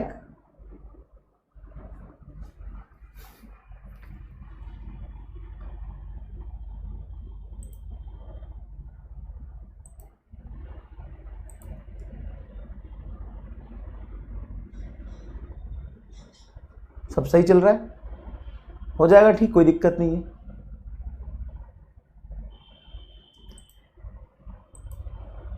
ठीक हो गया क्या? चलो आ गया, चल गया। बराबर। वेलोसिटी क्या हो जाएगी? मैक्सिमम हाइट वेलोसिटी क्या हो जाएगी? तो मैक्सिमम हाइट वेलोसिटी क्या हो जाएगी इसकी? 0। मैक्सिमम हाइट वेलोसिटी क्या हो जाएगी? 0 लिखा भी है मैंने। सुनो बेटा, कोई ऑब्जेक्ट जो रेस्ट से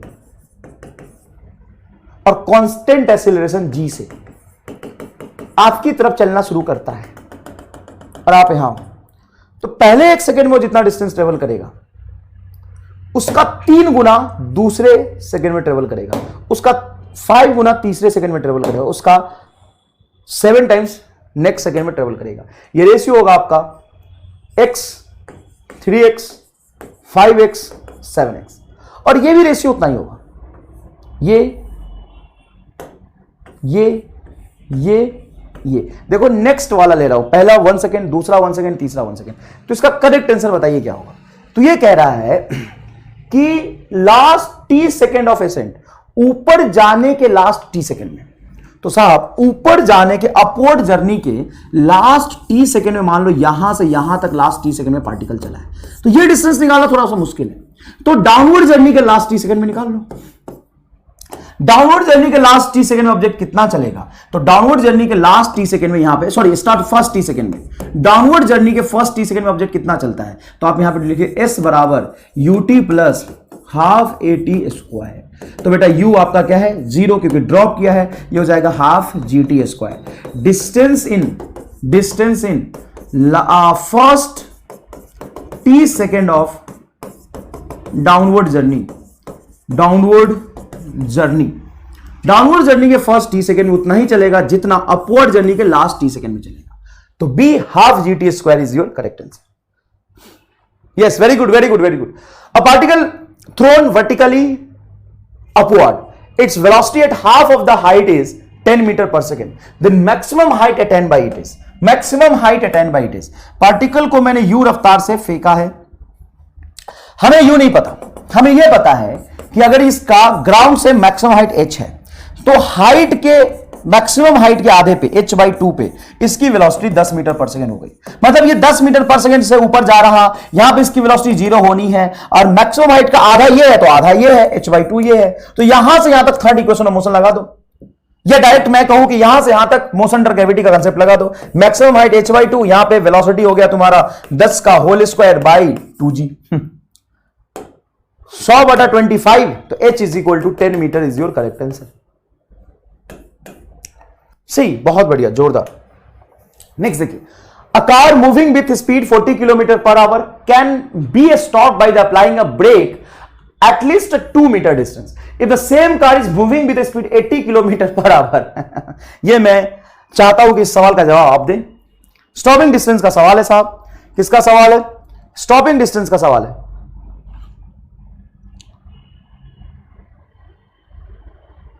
स्टॉपिंग डिस्टेंस का सवाल है, फटाफट बताइए जवाब। Yes, C is your correct answer. How? Stopping distance is proportional to speed का whole square by 2 into a। अगर स्पीड 40 है तो स्टॉपिंग डिस्टेंस 2 है। स्पीड को डबल ही तो किया है, स्पीड को डबल ही तो किया है। 40 से क्या कर दिया? 80। स्पीड को डबल, तो स्टॉपिंग डिस्टेंस 4 टाइम्स। पहले 2, बाद में 2 को 4 से मल्टीप्लाई करेंगे 8। This is your correct answer. कुछ करना ही नहीं।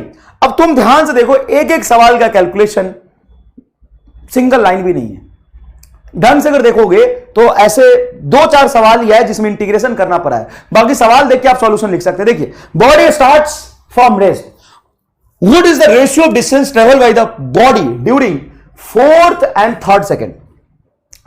तो रेस्ट एंड कांस्टेंट एक्सीलरेशन जब पार्टिकल चलता है तो पहले सेकंड में x चलता है, तो फिर चलता है वो 3x, फिर चलता है वो 5x, फिर चलता है वो 7x, फिर चलता है वो 9x। तो कह रहा है थर्ड, तो 1 2 3 5 और 4 7, 5/7 B is your correct answer है। 4th by 3rd बोला, अच्छा 4th by 3rd 7/5 is your correct answer. शायद ये गलती मैंने पढ़ाते समय भी किया था, ये सवाल कराया था। ए इज योर करेक्ट आंसर, बिल्कुल सही जवाब है। ए इज योर करेक्ट आंसर। कई बच्चों ने बोला सर आप गलत कर देते हो, आपको नहीं आता है, बकलोल एकदम आप। चलो इधर देखो, body drop from top of the tower falls through 40 metre during the last 2 second of its fall, then height of the tower is journey के लास्ट 2 सेकेंड में 40 मीटर चला है। तो height of the tower is, ये सवाल आपने solve किया है क्या? ये पता नहीं ये क्या है, ये PYQ है बेटा। हम नया सवाल नहीं ले रहा हूं मैं, PYQ ही है ये, है ना। एक बार को PYQ एक सेशन में अपन कंप्लीट कर लेते हैं पूरे काइनेमेटिक्स। इस सवाल को आपने सॉल्व किया था क्या? इसका MR स्टार बताऊं? बिना सॉल्यूशन के सीधा आंसर टिक करना सिखा दूं? बिना सॉल्यूशन के डायरेक्ट आंसर टिक करना सिखा दूं? सोच सकता तो सोच ले। क्या इसका कोई MR स्टार है? हां, जोरदार है। क्या है? सुनो ध्यान से। Body dropped from the top of a tower falls through 40 metre during the last 2 second. देखो बेटा, जब भी किसी ऑब्जेक्ट को हम ड्रॉप करते हैं, ठीक है सर, ड्रॉप करते हैं, तो पक्की बात है कि 1 सेकेंड में, फर्स्ट सेकेंड में वो 5 मीटर चलता है। हां सही बात है। दूसरे सेकेंड में 15 मीटर चलता है, तीसरे सेकंड में 25 मीटर चलता है, चौथे सेकंड में 35 मीटर चलता है और 5वें सेकंड में 45 मीटर चलता है। क्या ये मैंने सही लिखा है? First second, third second, third second, fourth second, fifth second, क्या मैंने ये सही लिखा है? पहले बताइए बेटा। ये फर्स्ट सेकंड है, पहला सेकंड, ये दूसरा सेकंड है, ये थर्ड सेकंड है। थर्ड सेकंड क्यों है? क्योंकि 2 के बाद और 3 के बीच का समय ले रहा हूं। ये आपका फोर्थ सेकंड है, ये फिफ्थ सेकंड है, ये 5 सेकंड नहीं है, फिफ्थ है। क्या मैंने सही लिखा है? हाँ ना जवाब दीजिए। क्या मैंने सही लिखा है? ना जवाब दीजिए। क्या मैंने सही लिखा? एकदम जोरदार जवाब दीजिए। हाँ हाँ हाँ हाँ हाँ, जोरदार जवाब दीजिए। क्या मैंने सही लिखा है? क्या मैंने सही लिखा है? यस, सही लिखा है। अब सुन, आंसर तेरे सामने है। फिर अगर मैंने सही लिखा है तो आंसर तेरे सामने है। आंसर तेरे सामने कैसे? कैसे दादा? कैसे? सुनो कैसे। Falls through 40 metre during the last 2 second. अब कौन सा लास्ट 2 सेकेंड होगा जिसमें वो 40 मीटर चल सकता है? क्या इन 2 सेकेंड को मैं जोड़ूंगा, चौथा और 5वां सेकेंड में तो 40 मीटर आ रहा है? नहीं, 35 और 45 तो दादा 80 हो जाएगी। अच्छा, तो 25 और 35 जोड़, तो 35 और 25 तो सर ये 40 60 हो जाएगी। तो 15 और 25 जोड़, हाँ ये 40 हो जाएगी। मतलब सेकंड और थर्ड ही सेकंड उसका लास्ट सेकंड था, मतलब टोटल 45 मीटर ही आंसर। सर ये वाला नहीं आया समझ। सर यहां क्या क्या वही नहीं समझ आया बेटा। वो कह रहा है कि किसी भी 2 सेकंड में 40 चला है। किसी भी 2 सेकंड मतलब लास्ट का 2 सेकंड ना, जो 2 सेकंड है जिसमें वो 40 चला वो लास्ट का 2 सेकंड था। तो कौन से 2 सेकंड में 40 चल सकता है? देख के बता। पहले 2 सेकंड में कितना चलता है? पहले 2 सेकंड में कितना चलता है सर? 5 और 15 25। अब देखो ध्यान से, कौन सा 2 सेकंड का डिस्प्लेसमेंट जोड़ के 40 हो सकता है? कौन सा 2 सेकंड का डिस्प्लेसमेंट जोड़ के 40 हो सकता है? सर सेकंड और थर्ड सेकंड में 15 और 25 40। मतलब पक्की बात है कि 15 और 25 ही वो लास्ट 2 सेकंड है। हाँ, तो थर्ड सेकंड ही आपका लास्ट सेकंड है। थर्ड सेकंड अगर लास्ट सेकंड है तो ये टोटल कितना चलता है? टोटल 3 सेकंड में कितना चल रहा है? Total 3 second. अब हमें ये हाइट बतानी है। टोटल 3 सेकंड में कितना चलता है? 45 मीटर। ये आंसर आ गया।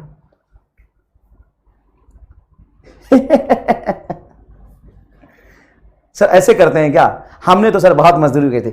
नीट की कसम है, सच बताना कि सवाल मजदूरी करके सॉल्व किया था कि नहीं किया था? हर किताब में ऐसे ही मजदूरी करके सॉल्व किया हुआ है। सर कैसे? मुझे नहीं आता। तूने किया था? मजदूरी किया था कि नहीं किया था?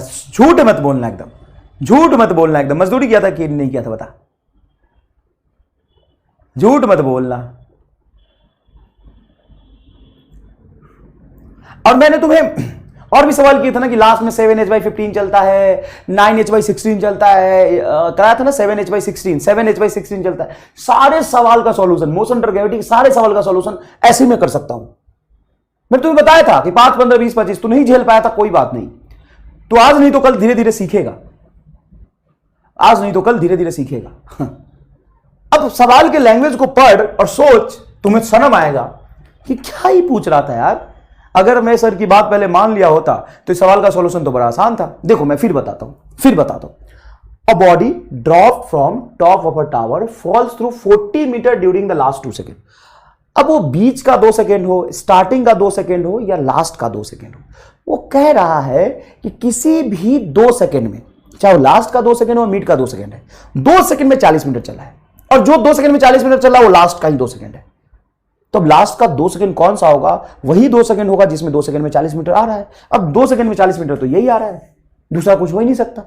और इसमें कोई भी नया सवाल बोलेगा तुम आराम से कर सकते हो।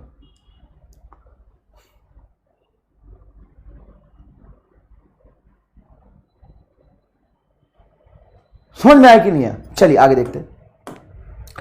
What will be the ratio of distance covered by a freely falling body from 4th and 15th second? 4th and 15th, तो 4th हो जाएगा तुम्हारा वही। देखो ना, ये 4 सेकंड नहीं कह रहा, ये कह रहा 4th। 4th का मतलब वो x, 3x, 5x, 7x, 9x। तो 1, 2, 3, 4, 7:9 ये आपका आंसर है। ये सारे सवाल नीट के PYQ में है। 7:9 is your correct answer. Next देखिएगा बेटा। A car moving along the straight road with uniform acceleration, it passes through the 2 point P and Q separately by distance with velocity इतना इतना, then velocity of the car midway। अब देखो ये सवाल को बच्चे कहते हैं मुश्किल है सर मिडवे पे निकालना है। तो मैंने मिड पॉइंट जहां भी लिखा हो आपको बताया था, इनिशियल वेलोसिटी का whole square plus final velocity का होल स्क्वायर बाय 2, ये मिड पॉइंट की वेलोसिटी है। एक लाइन में आपका आंसर आ जाए, कोई खास बात नहीं। प्रीति वाले सवाल तो मैंने आपको कई बार करा दिए हैं, ये कर लीजिएगा, आराम से करा दिया था। नेक्स्ट देखिएगा। A magnitude of vector A, B and C are 3, 4 and 5 unit respectively. If A, B and C, then angle between A and B। सुनना ध्यान से, A, B and C का मैग्नीट्यूड 3, 4 and 5 है। लिखा है A plus B बराबर C, मतलब 3 and 4 का सम 5। तो 3 and 4 का सम 5 तभी होगा जब उन दोनों के बीच में एंगल π/2 होगा। एकदम बकवास सवाल है यार, एकदम बकवास सवाल है, कोई खास बात नहीं है। नेक्स्ट देखिए। If the x and y coordinate of the particle at any time t is this, x part coordinate ये है एंड y कोऑर्डिनेट ये। नीट का बहुत ही फेवरेट सवाल है बेटा, मल्टीपल टाइम्स ऐसे सवाल पूछे गए, मल्टीपल टाइम्स। ध्यान से देखिएगा सवाल क्या। The x and y coordinate of the particle at any time t is this and this respectively, where x and y are the meter and t is in a second.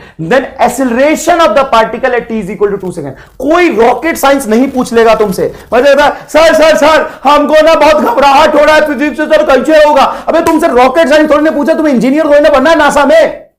Simple सा सवाल है। ये x दिया है and y दिया है। x क्या दिया है? 5t - 2t square. y क्या दिया है? 10t। तुमसे पूछ रहा है एक्सीलरेशन। अब तुमसे ये थोड़ी ना पूछ रहा है कि रॉकेट के अंदर मशीन कौन सा लगाना है। अरे तुम्हें पूछ रहा है x और y का एक्सीलरेशन पूछना है, तो dx/dt करिए, वेलोसिटी आएगा, ये आएगा 5 - 4t, और ये आएगा तेरा vy, ये आएगा तेरा 10, ये आएगा तेरा vx को डिफरेंशिएट करेगा, x आएगा तेरा -4, और ये कांस्टेंट वेलोसिटी है, इसका डिफरेंशिएशन हो जाएगा 0, y का डिफरेंशिएशन 0, x का डिफरेंशिएशन -4, मतलब -4 is your correct answer, B correct answer. NEET 2017 का सवाल है, तुमसे रॉकेट साइंस पूछ रहा क्या है? चल देख इधर, फिर से वो सवाल क्यों रिपीट कर दिया, सॉरी। सुन, ध्यान से सुन। ऐसे बहुत सारे सवाल नीट 2015 में, नीट 2018 में से बहुत सारे सवाल पूछे गए। तो position vector of the particle r as a function of time is given by this, r is equal to 4 sin 2/t plus 4 cos 2/t। जब भी position vector x and y coordinate, position vector का x and y coordinate sine और cos में दिया हो, तो पक्की बात है कि ये सर्कुलर मोशन को रिप्रेजेंट कर रहा है। किसके मोशन को रिप्रेजेंट कर रहा है? सर्कुलर मोशन को, जिसकी रेडियस ये होगी 4 मीटर। और बेटा ये 4 साइन ओमेगा टी होता है, ये ओमेगा टी होता है, तो ओमेगा हो जाएगा तेरा ओमेगा टी, तो ओमेगा क्या हो जाएगा 2 पाई, ओमेगा क्या हो जाएगा 2 पाई। और आप यहां पे ध्यान से देखिए तो ओमेगा को लिख सकते हैं आप, ओमेगा को वी लिख सकते हैं आप आर ओमेगा। बता ओमेगा बोल 2 पाई और आर बोल 4, तो यहां पे रख दे 4, तो ये हो जाएगा तेरा 8 पाई मीटर पर सेकेंड। चल ऑप्शन पर, magnitude of velocity of the particle is 8 pi metre per second, एकदम सही है।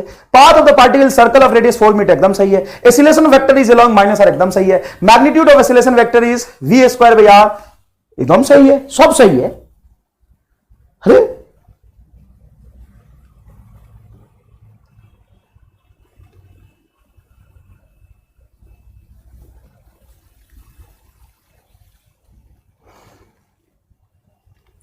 Magnitude of acceleration vector is we square by R, the velocity of particle, सही तो है।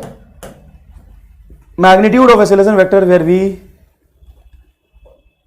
Magnitude of acceleration vector is where V is we square by R the velocity of particle. Magnitude of the velocity of the particle is 8 pi metre per second, सही है। Which of the following statement is wrong for the motion of the particle, wrong पूछा है, तो बेटा ये तो सही है, देखो ये सही है। Path of the particle is circle of radius 4 metre, ये भी सही है। Acceleration vector long minus R, देखो ऐसा है कि ये रेडियस वेक्टर है तो इसका एक्सीलरेशन पीछे की तरफ होगा, ये भी सही है। Magnitude of acceleration vector is, यहां पे इसी स्टेटमेंट में मुझे गड़बड़ लग रहा है, टाइपिंग में गड़बड़ किया है। Magnitude of acceleration vector is, यहां पे ब्रैकेट में कुछ लिखा ही नहीं, ये लिखना था वी स्क्वायर बाई आर यार, where V is the velocity of the particle. ये डाइसी स्टेटमेंट में कुछ गलत लग रहा है, वैसे आपको कंसेप्ट समझ में आया कि नहीं आया? सी रॉन्ग है, अच्छा। Acceleration vector is along minus R vector, कैसे भाई, कैसे रॉन्ग है? सी रॉन्ग पूछा है, अरे कहां रॉन्ग है दादा? सी रॉन्ग दिख रहा है तुम्हें, देख तो एक बार, सी रॉन्ग दिख रहा है तुम्हें। ये रहा बेटा सर्कुलर पाथ। एक बात बताइए, ये पार्टिकल का रेडियस वेक्टर है, देखिए आर वेक्टर है, और इसी आर वेक्टर के अपोजिट डायरेक्शन में बेटा एक्सीलरेशन वेक्टर होता है सेंट्रीपिटल एक्सीलरेशन, सेंटर की तरफ एसी, तो ये आपका एसी सेंट्रीपिटल एक्सीलरेशन है, और ये आपका पोजीशन वेक्टर है। Acceleration vector is along minus R, ये इसको एक्सीलरेशन थोड़ी ना बोल रहा है, बोल रहा है कि एक्सीलरेशन माइनस आर के लॉन्ग होगा, तो प्लस आर बाहर है, माइनस आर अंदर होगा, सही है सी, हाँ। टाइपिंग गलत हो गया कुछ, सी सही है बेटा, सी गलत कहां है? हाँ, अगर ये प्लस आर दिया होता तो गलत होता, क्योंकि एक्सीलरेशन अंदर की तरफ होता है, प्लस आर की तरफ नहीं होता।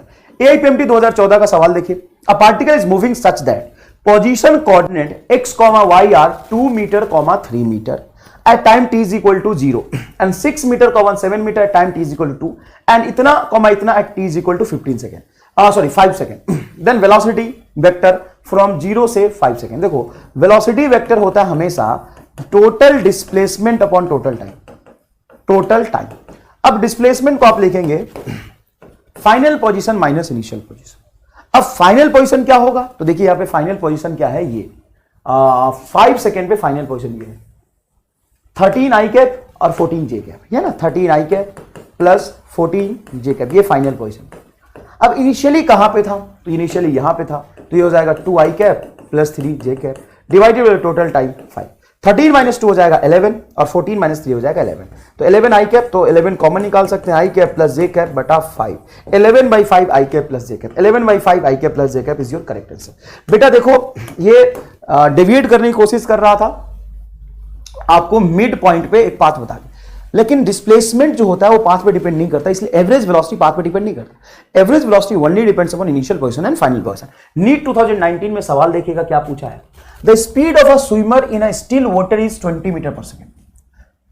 मतलब speed of a swimmer, swimmer की स्विमिंग करने की क्षमता 20 मीटर पर सेकेंड है। The speed of the river is 10 metre per second and flowing due east.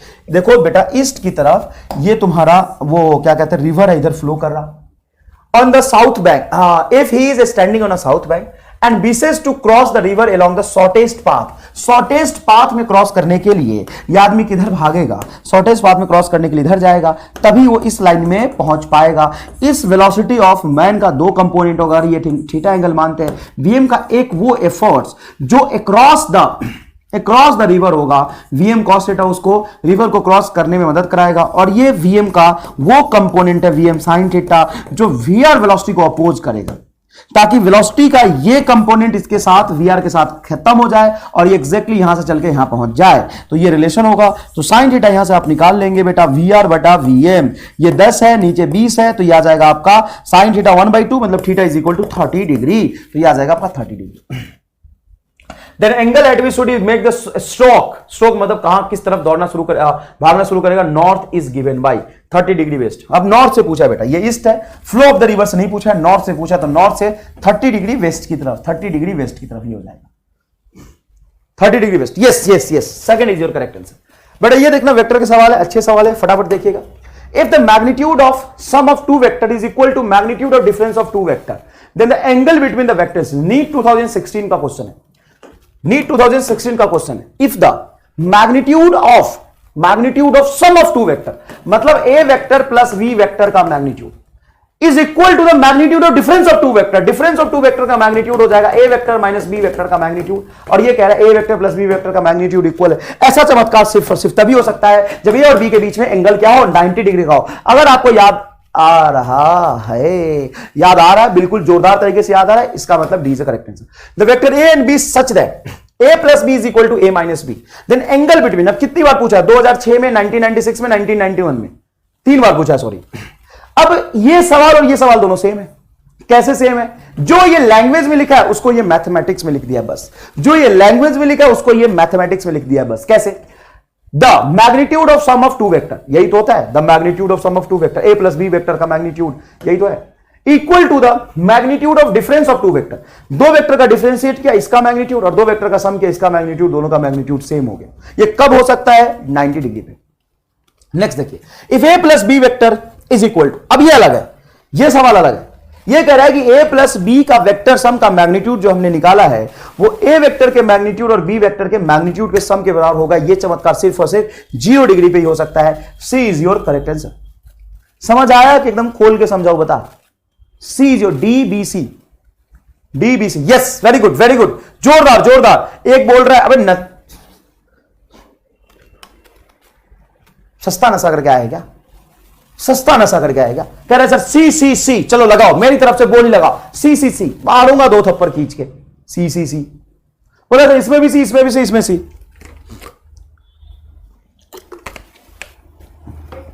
DBC होगा, डीबीसी। इसको बताऊं क्या मैं? इसको बताऊं क्या? बोला हाँ सर बता दो ना।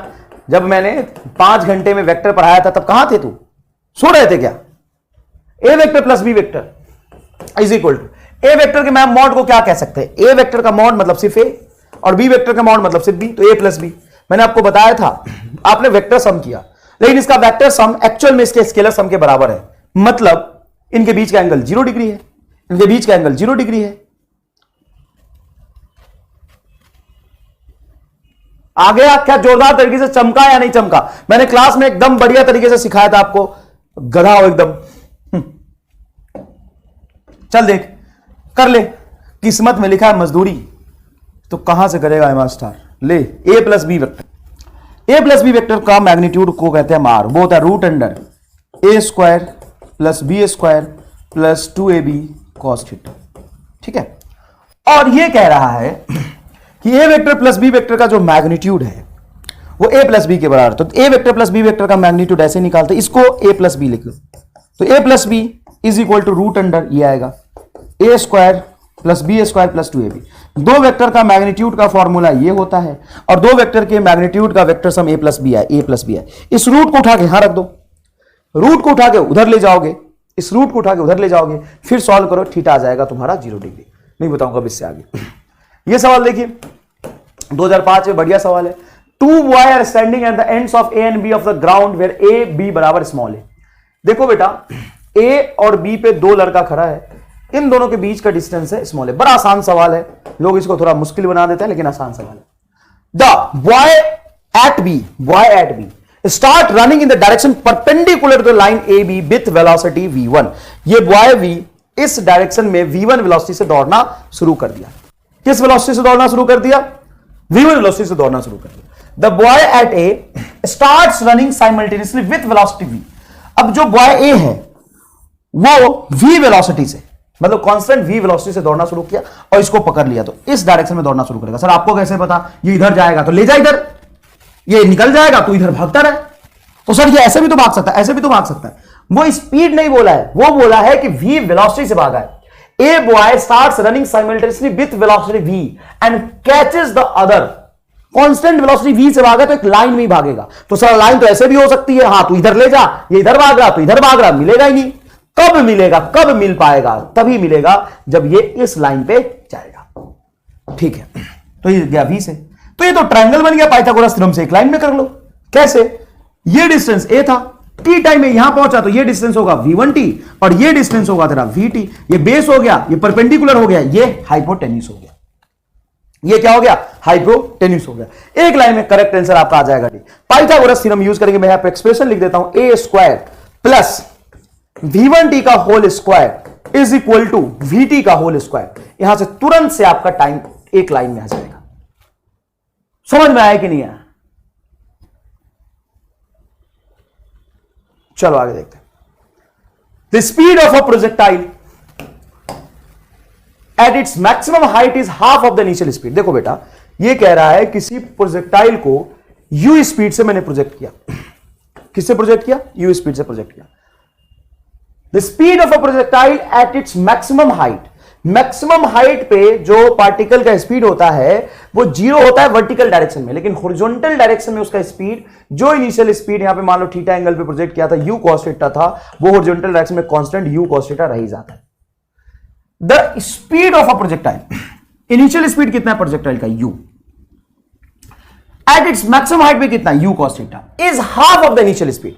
The speed of the projectile at its maximum height u cos theta is half of the initial speed. Initial speed है बेटा u by 2 is equal to, sorry initial speed है u, उसका आधा स्पीड है maximum height पे। Maximum height पे horizontal speed ही बचता है, ये बचेगा u cos थीटा। u से u कैंसिल होगा, cos theta is equal to half हो गया, मतलब थीटा इज इक्वल टू हो जाएगा आपका 60 डिग्री। ए ठीक, 60 डिग्री। नेक्स्ट देखिए बेटा, a particle of mass m projected with velocity v making an angle 45 degree with the horizontal. When the particle lands on the level ground, the magnitude of change in momentum। अब बहुत ही जोरदार सवाल है, change in momentum आप पढ़ चुके हैं। आप अगर ध्यान से देखेंगे ना, particle of mass and projected with velocity v making an angle 45 degree with the horizontal. Particle को v वेलोसिटी से 45 डिग्री पे प्रोजेक्ट किया, पार्टिकल ऐसे जाएगा और 45 डिग्री पे ही टकराएगा। अब इसके वेलोसिटी के दो कंपोनेंट होंगे, एक vx और एक vy। यहां पे जब टकराएगा तो भी दो कंपोनेंट होगा, एक vx एक vy। मोशन प्रोजेक्टाइल है, उसको 1d प्लस 1d के कंसेप्ट से समझेंगे। आपसे बोला है चेंज इन मोमेंटम बताओ, तो चेंज इन मोमेंटम x में होगा 0। क्यों? क्योंकि x की मोमेंटम जितना यहां पे है उतना ही यहां पे। x एक्सिस में मोमेंटम चेंज ही नहीं हो रहा। अरे हाँ, x में मोमेंटम चेंज ही नहीं हो रहा। मेरा सवाल सॉल्व करने का अप्रोच देखना, मजा आ जाएगा एकदम। सवाल सॉल्व करने का अप्रोच देखना, मजा आ जाएगा सर। x में बच्चा आंसर दे रहा है c। अबे गधा है क्या एकदम? 2D के हिसाब से ढंग से सोच, C is a wrong answer. ढंग से सोच, इसका मोमेंटम जो x में है mvx, वो चेंज हो ही नहीं रहा, क्योंकि x एक्सिस में वेलोसिटी चेंज होती नहीं, x एक्सिस में ना फोर्स नहीं लग रहा, तो x एक्सिस में मोमेंटम चेंज होगा ही नहीं।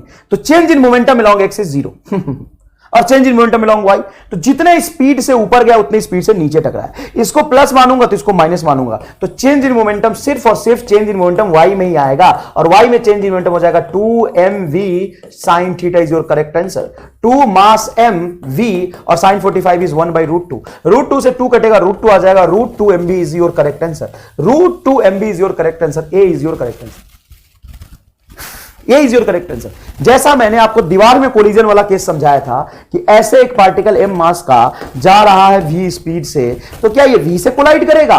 नहीं नहीं नहीं नहीं नहीं। अगर एंगल इसको हम थीटा ये दिया हुआ है तो ये एंगल थीटा हो जाएगा, अल्टरनेट एंगल इस स्पीड से कोलाइड करेगा, और जितनी स्पीड से टकराया उतनी स्पीड से रिबाउंड हो गया, तो ये वाला वेलोसिटी पे कोई फर्क ही नहीं पड़ेगा, ये चेंज होगा बस कोलिजन की वजह से। उसी तरीके से यहां पे आप देखें तो पूरे जर्नी में x की तरफ, x एक्सिस की तरफ वेलोसिटी कांस्टेंट है तो मोमेंटम कांस्टेंट होगा। वेलोसिटी कांस्टेंट है तो मोमेंटम कांस्टेंट होगा। x में वेलोसिटी चेंज ही नहीं हुई तो x की मोमेंटम चेंज ही नहीं होगी। मोमेंटम y में पहले ऊपर थी, अब नीचे आ गई, तो ये चेंज हुई, ये चेंज हुई, तो सीधा डबल कर दे। पहले जितना प्लस था उतना ही माइनस था, तो सीधा डबल कर दे। आ गया सर, आ गया, याद आ गया, चल आगे बढ़, याद आ गया, आगे बढ़, याद आ गया। Width of the river is 1 kilometer. The velocity of the boat is 5 kilometer per hour. Width of the river is 1 kilometer. Width of the river is 1 kilometer. And velocity of the boat is 5 kilometer per hour. The boat covered the width of a river in shortest time in 15 minutes. देख मेरी बात। Then the shortest time नहीं, shortest path है, ये सदियों से गलत चला रहा है, उसको ठीक कराना पड़ेगा। तो इधर जाएगा बोट, बोट की स्पीड जो है ना बेटा, वो है तुम्हारी 5 kilometre per our. Boat cover the width of the river in shortest path in 15 minute. अब बोट का एक कंपोनेंट इधर आएगा VVY, जो कि ये 1 किलोमीटर डिस्टेंस को 15 मिनट में, मतलब 1/4 आवर में ना कंप्लीट कर लिया।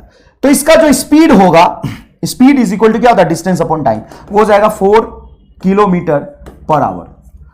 तो इस वेलोसिटी का एक कंपोनेंट ऊपर हो गया 4, तो पक्की बात है 90 डिग्री पे इस तरफ कंपोनेंट होगा 3।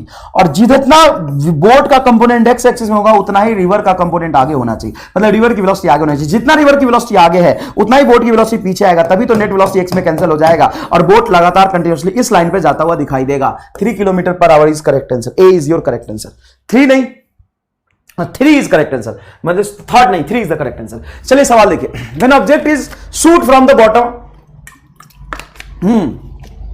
आओ, कौन था वो कि सर आपने इंक्लाइंड प्लेन पे प्रोजेक्टाइल मोशन हमको नहीं कराया, सर इंक्लाइंड प्लेन पे प्रोजेक्टाइल मोशन नहीं कराया सर, नीट 2019 में ही सवाल पूछा था। When an object is shoot from the bottom of a long smooth inclined plane, long smooth inclined plane, smooth friction भी नहीं है, kept an angle 60 degree, shoot किया बेटा, शूट किया मतलब यहां से गोली चला दिया, एक बॉल को थ्रो कर दिया v स्पीड से 60 degree angle with horizontal. It can travel a distance x1 along the plane, वो x1 डिस्टेंस ट्रेवल किया है। But when the inclination is decreases to 30 degree, inclination जब 30 डिग्री है तो कुछ x2 डिस्टेंस ट्रेवल किया है, तो x2, then same object is shoot with velocity, same velocity, it can travel x2 distance, then x1 by x2 will be क्या होगा, देखो क्या होगा। ऐसा है कि बॉल को यहां से शूट किया, एक लाइन पे चल रहा, ये प्रोजेक्टाइल नहीं है तो सिंपल 1D है। इस तरफ एक्सीलरेशन कितना होगा, क्योंकि फ्रिक्शन तो है नहीं, तो सिंपल होगा g sin 60। और जब इधर शूट करोगे तो नीचे की तरफ एक्सीलरेशन कितना होगा, g sin 30, that's all, simple. तो स्टॉपिंग डिस्टेंस क्या होता है सर, स्टॉपिंग डिस्टेंस होता है वेलोसिटी का होल स्क्वायर। पहले केस का स्टॉपिंग डिस्टेंस बता, दूसरे केस का स्टॉपिंग डिस्टेंस। पहले केस का स्टॉपिंग डिस्टेंस क्या होगा, वेलोसिटी का v का whole square divided by 2g sin 60, और दूसरे केस का होगा वेलोसिटी का स्क्वायर बटा 2g sin 30। तो v स्क्वायर से v स्क्वायर कैंसिल होगा, 2g से 2g कैंसिल होगा, sin 30 ऊपर चला जाएगा हाफ, और sin 60 हो जाएगा तुम्हारा √3/2, 2 से 2 कैंसिल होगा, 1:√3, मतलब d is your correct answer. Yes, D is your correct answer. Very good, D is your correct answer. Next देखिए बेटा, a particle A is dropped, पढ़िएगा सवाल अच्छे से। Particle A is dropped from the height and another particle B is projected in horizontal direction with speed 5 metre per second. एक particle को drop किया और दूसरे पार्टिकल को हॉरिजॉन्टल डायरेक्शन में u वेलोसिटी से थ्रो किया, है ना, और u है तुम्हारा 5 metre per second. Then from the same height, then correct statement is particle A will reach at ground first with respect to B, गलत है। Particle B will reach the ground first, गलत है। Both particle will reach at the ground is simultaneously, 2002 में सवाल पूछा है। C is your correct answer, both particle reach the ground with same speed, नहीं same speed से नहीं पहुंचेगा सर, क्यों सर, अभी तो आपने पिछले सवाल में कुछ ऐसा कराया था, नहीं वो अलग था। यहां पे ड्रॉप किया तो इनिशियल वेलोसिटी क्या है बेटा, 0। अब ये h हाइट पे सीधा नीचे गिरता हुआ आएगा और ग्राउंड पे पहुंचेगा v is equal to √2g h speed से, है ना, ड्रॉप किया है। यहां पे u वेलोसिटी से आगे फेंका है, तो ये जब पार्टिकल चलता हुआ ग्राउंड पे पहुंचेगा तो इसकी x वाली वेलोसिटी हमेशा u ही रहेगी, वो चेंज नहीं होगा। और y वाली वेलोसिटी यहां पे देखें इनिशियल है 0, जब यहां पे y वाली वेलोसिटी निकालेंगे तो ये y वाली वेलोसिटी हो जाएगी √2gh। तो नेट वेलोसिटी होगा x का वेलोसिटी और y के वेलोसिटी का वेक्टर सम, इस लाइन पे पार्टिकल चलता हुआ दिखाई देगा। लेकिन जब आप ड्रॉप करेंगे तो सीधा इस लाइन पे आता हुआ दिखाई देगा। तो फाइनल वेलोसिटी दोनों की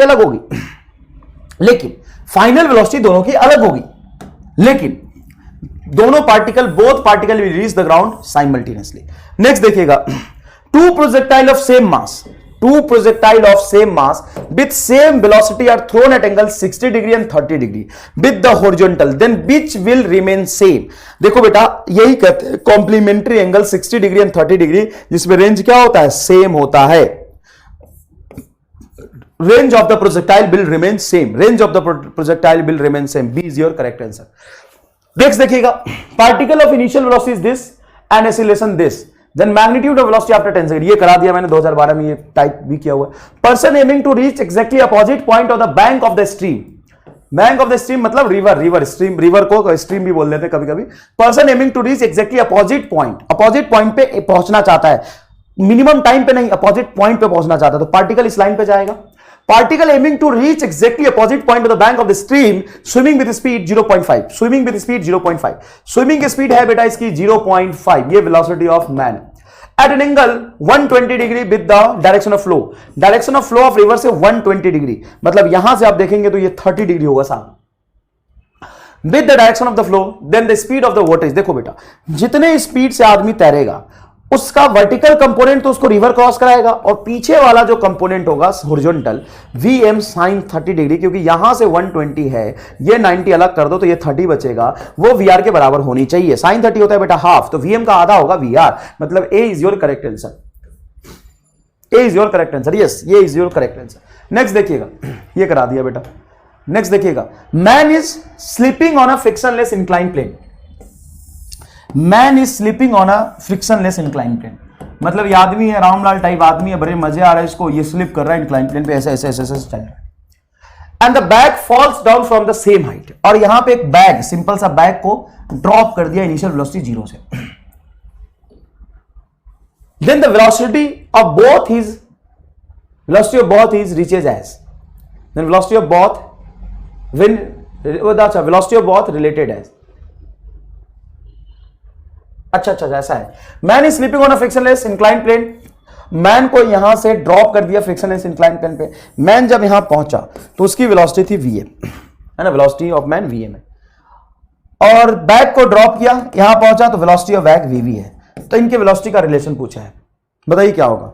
बच्चे कह रहे हैं C, बच्चे कह रहे हैं C. क्या C होगा? A. कुछ बच्चे कह रहे हैं A, नहीं. कुछ बच्चे कह रहे हैं बी, ना, बी भी गलत है, ए भी गलत है, C is your correct answer. वैसे ये सवाल ना गलत चैप्टर में आ गया. ये सवाल हम लोग work energy power next class में स्टार्ट करेंगे, उसमें पढ़ना है आपने. नेक्स्ट चैप्टर जो हम स्टार्ट करेंगे वर्क एनर्जी पावर, ये उसका सवाल है ना, ये काइनेमेटिक्स का सवाल नहीं, ये हम वहां पे डिस्कस करेंगे. वैसे आपका करेक्ट आंसर ये, आप चिंता मत करिए, है ना, दिमाग पे ज्यादा जोर मत डालिए, वो बहुत कम है आपके पास. हम इसको डिस्कस करेंगे बेटा, हम करेंगे, और इसका आंसर सी ही होगा. हम वर्क एनर्जी पावर में डिस्कस करेंगे, चिंता मत करिए आप. Two particle A and B are connected by the rigid rod AB. The rod slides along perpendicular rail as shown here. Perpendicular rail, ऐसे perpendicular rail मतलब ये vertical है, horizontal है. Velocity of A is left is 10 meter per second. Then velocity of B is नहीं, does not depends upon mass भी नहीं बेटा, does not depends upon path भी होगा, है ना. एक बच्चा कह रहा है सर मास एनर्जी कंजर्वेशन से हम करेंगे, आपको हिंट भी बता देता हूं. Work done by all the forces equal to change in kinetic energy, है ना. चलिए ये देखिए बेटा, ऐसा है कि रॉड का वेलोसिटी इस तरफ दिया हुआ है Va, ठीक है, और रॉड का वेलोसिटी इस पॉइंट का ऊपर होगा V. अब हमसे ये बोला है कि रॉड के दोनों एंड की वेलोसिटी उसके लेंथ के लॉन्ग सेम होनी चाहिए. तो Va का कंपोनेंट इधर कितना होगा सर? ये होगा Va cos अल्फा, क्योंकि एंगल अल्फा है. अब यहां पे हम देखें बेटा, तो हॉरिजॉन्टल से अल्फा एंगल बन रहा था, मतलब ये अल्फा है, तो हमें पता है ये 90 माइनस अल्फा होगा, ये 90 माइनस अल्फा होगा.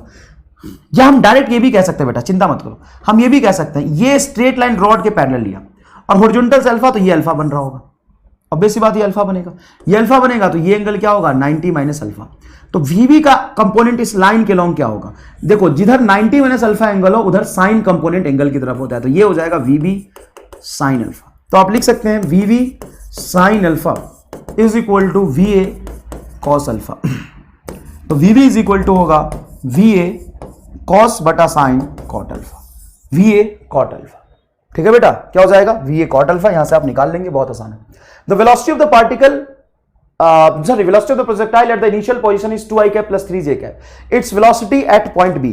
देखो बेटा, पार्टिकल को मैंने प्रोजेक्ट किया तो इसकी x की वेलोसिटी है 2i कैप एंड y की वेलोसिटी 3j कैप, ये वेक्टर फॉर्म में दिया है। हमें पता है कि जब वो कोलाइड करे या किसी भी इंस्टेंट पे हो, x की वेलोसिटी चेंज होती नहीं है, और कोलिजन के समय ये मोशन अंडर ग्रेविटी के कांसेप्ट से जितना वेलोसिटी ऊपर होगा उतना वेलोसिटी नीचे हो जाएगा। तो आप देखेंगे तो ये होगा 2i cap minus 3j cap, 2i cap minus 3j cap. A is your correct answer, 2i cap minus 3j cap. Next देखिएगा बेटा, the horizontal range and the maximum height of the projectile. याद रखिए projectile motion में एक relation बहुत important है, h is equal to r tan theta by 4। सही लिख रहा हूं क्या?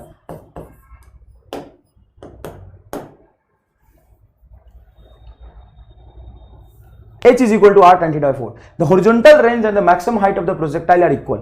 Horizontal range and maximum height equal है तो ये इससे कैंसिल हो जाएगा। तो tan theta is equal to 4, then theta is equal to tan inverse force. B is your correct answer. B is your correct answer। 2012 का सवाल है। मैं देखूं एक बार कि क्या कह रहे बच्चे। B कह रहे, A कह रहे बच्चे।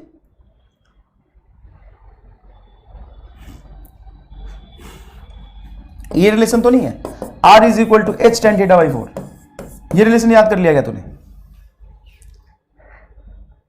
नहीं बेटा, H is equal to r tan theta by 4 होता है।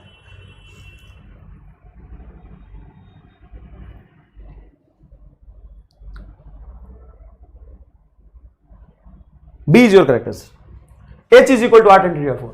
The missile is fired for the maximum range. कई बार ऐसा सवाल होता है, missile is fired for the maximum range, तो थीटा 45 डिग्री पे रेंज मैक्सिमम होता है। Initial velocity 20 metre per second, if the g is इतना then range of the projectile r is equal to हो जाएगा u स्क्वायर साइन 2 टाइम्स 45, मतलब ये हो जाएगा तुम्हारा 91 बटा 2g, है ना। Missile is fired for the maximum range. Maximum range कब होता है? मैक्सिमम रेंज कब होता है? मैक्सिमम रेंज कब होता है? जब एंगल ऑफ प्रोजेक्शन क्या होता है? 45 डिग्री। नेक्स्ट देखिए, projectile is fired at angle 45 degree, then the horizontal then elevation angle of a projectile at its highest point as seen from the point of projection. Elevation angle का मतलब होता है वो angle जितने angle पे मैं उसको इनिशियल पॉइंट से देखूंगा फ्रॉम हॉरिजॉन्टल। बताओ कौन सा आंसर होगा? एक बच्चा बी फॉर बबीता, बहुत मारूंगा बे। ए फॉर अनीता, चल। B for Babita, C for Champa, D for Dolly. बता कौन सा सही होगा? अनीता, बबीता, चंपा, डॉली, बता बता कौन सा सही होगा? तो ऐसा है कि जब हम पार्टिकल को प्रोजेक्ट करते हैं तो ये है तुम्हारा स्पीड ऑफ प्रोजेक्शन और एंगल ऑफ प्रोजेक्शन। बेटा मैक्सिमम हाइट का एंगल ऑफ एलिवेशन का मतलब ये हो गया, ये हॉरिजॉन्टल डायरेक्शन से जितने एंगल पे आप देखते हो ये अल्फा हो गया, तो परपेंडिकुलर ये हो गया h और बेस हो गया r/2, तो tan अल्फा हो जाएगा परपेंडिकुलर अपॉन बेस, परपेंडिकुलर बोलिए बेटा h, बेस बोलिए बेटा r/2, तो ये हो जाएगा ऐसा।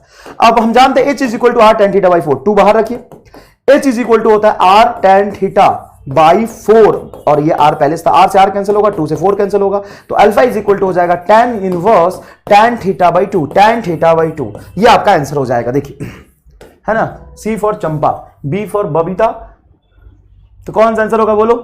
चंपा इज योर करेक्ट आंसर। बहुत अनीता कौन है वे? बहुत मारूंगा। चलिए देख, the speed of a projectile at its maximum height is half of the initial speed, ये करा दिया। Particle of mass M projected with velocity, ये भी करा दिया। Two particle A and B are moving in a uniform circular motion in a concentric circle of radius RA and RB with speed V and VB respectively. Their time period of rotation is same. Then the ratio of angular speed angular speed होता है 2π/t। अगर time period same है तो angular speed भी same ही होगा। Option number A is correct. कौन सा answer होगा बोलो? फटाफट बोलो। ए for Anita is your correct answer. देखो बेटा, सर्कुलर मोशन के जो सर्कुलर पैरामीटर हमने पढ़े थे उसको फटाफट एक बार रिवाइज कर लेते। देखो हमने पढ़ा था uniform circular motion, UCM. Uniform circular motion एक ऐसा मोशन होता है जिसमें स्पीड कांस्टेंट होता है, और अगर स्पीड कांस्टेंट हो गया तो टेंजेंशियल एक्सेलरेशन 0 होगा, rate of change in speed. Kinetic energy constant होता है इसलिए वर्क डन 0 होता है। ओमेगा यूनिफॉर्म सर्कुलर मोशन में ओमेगा क्या होता है बेटा? कांस्टेंट होता है, इसलिए अल्फा क्या हो जाता है? 0। ओमेगा कांस्टेंट क्यों होता है? क्योंकि हम जानते हैं v बराबर r ओमेगा होता है। अगर बेटा स्पीड कांस्टेंट, रेडियस कांस्टेंट, तो ओमेगा भी कांस्टेंट होगा, लेकिन वेलोसिटी वेरिएबल होता है ड्यू टू डायरेक्शन। तो एक ही चीज यहां पे आता है, सेंट्रीपिटल एक्सीलरेशन जो आता है v²/r, और ये हमेशा सेंटर की तरफ होता है, इसलिए इसको कहते हैं हम सेंट्रीपिटल। ये मैग्नीट्यूड में कांस्टेंट होता है लेकिन इसका डायरेक्शन वेरिएबल होता है। समझ में आया कि नहीं आया? पावर 0, मोमेंटम वेरिएबल, ठीक है। नॉन यूनिफॉर्म सर्कुलर मोशन में बेटा स्पीड वेरिएबल होता है। अगर स्पीड वेरी करना तो rate of change in speed 80 not equal to 0 होगा। हो सकता है 80 वेरिएबल भी हो या कांस्टेंट हो, लेकिन 80 कुछ ना कुछ होगा, वेलोसिटी वेरिएबल, डायरेक्शन वेरिएबल होने की वजह से। ठीक है बेटा, तो नॉन यूनिफॉर्म सर्कुलर मोशन में 80 भी होगा, rate of change in speed and rate of change in direction भी होगा। लेकिन यूनिफॉर्म सर्कुलर मोशन में क्या होता है, 80 0 होता है और AC v²/r होता है। अल्फा क्या होता है, 0 यूनिफॉर्म सर्कुलर मोशन में। यूनिफॉर्म सर्कुलर मोशन की खास बात और देखें तो यूनिफॉर्म सर्कुलर मोशन एक ऐसा मोशन होता है जिसमें वेलोसिटी और एक्सीलरेशन एक दूसरे के परपेंडिकुलर होते हैं। अगर मैं यहां पे रेडियस वेक्टर को रिप्रेजेंट करूं, किसको करूं, रेडियस वेक्टर, जो पोजीशन वेक्टर है उसको मैं रेडियस वेक्टर या पोजीशन वेक्टर कुछ भी कह सकता हूं, तो रेडियस वेक्टर के लॉन्ग ही इसका पोजीशन वेक्टर होता है और पोजीशन वेक्टर के एंटी पैरेलल एक्सीलरेशन वेक्टर होता है। वेलोसिटी वेक्टर एग्जैक्टली परपेंडिकुलर होता है, इसलिए हम कह सकते हैं acceleration vector and velocity vector का डॉट प्रोडक्ट 0 होता है, क्योंकि एक्सीलरेशन एग्जैक्टली परपेंडिकुलर होता है वेलोसिटी से। इसलिए हम कहते हैं कि स्पीड क्या हो जाता है, कांस्टेंट हो जाता है। स्पीड कांस्टेंट हो जाता है, इसलिए एंगुलर स्पीड क्या हो जाता है, कांस्टेंट होता है। स्पीड कांस्टेंट होता है इसलिए 80 0 होता है और एंगुलर स्पीड कांस्टेंट होता है इसलिए अल्फा 0 होता है। ये बहुत बढ़िया सवाल है। यहां पे थीटा जो एंगुलर डिस्प्लेसमेंट होता है ओमेगा होता है और अल्फा तो 0 हो जाता है। खैर अल्फा तो 0 हो जाता है। अगर मैं यूसीएम की बात करूं, ये दोनों एक्सेल वेक्टर होते हैं। एक्सेल वेक्टर होने की वजह से इसका जो डायरेक्शन होता है उस प्लेन के परपेंडिकुलर होता है, तो ओमेगा बाहर होता है, v इस प्लेन में होता है। तो हम ये भी कह सकते हैं ओमेगा और वेलोसिटी का डॉट प्रोडक्ट 0 होता है। ओमेगा और वेलोसिटी का डॉट प्रोडक्ट क्यों 0 होता है, क्योंकि वेलोसिटी इधर होता है, एक्सीलरेशन इधर, ओमेगा परपेंडिकुलर टू प्लेन होता है, क्योंकि एक्सियल वेक्टर होता है, हमेशा एक्सिस के लॉन्ग होता है। ये जो अल्फा है, थीटा है, ओमेगा एक्सियल वेक्टर होता है तो एक्सिस के लॉन्ग होता है। हाँ बोल, बुझाया कि नहीं बुझाया, बोल। ये सवाल मैंने करा दिया था, ये सवाल मैंने आपको करा दिया था।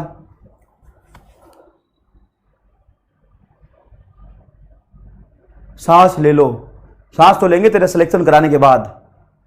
पानी पी लो, प्यास तुम्हें लगता है, हमारे को नहीं, हमारा इतना कमजोर नहीं है। रफ्तार तो बेटा मैं तुम्हें दिखाता, काश तुम उस लायक होते। थोड़ा भी रफ्तार दिखा तो तुम लेट जाते हो। चलो कोई बात नहीं। Particle starting from rest move in a circle of radius r, it attain a velocity v0 metre per second in nth round, its angular acceleration will B.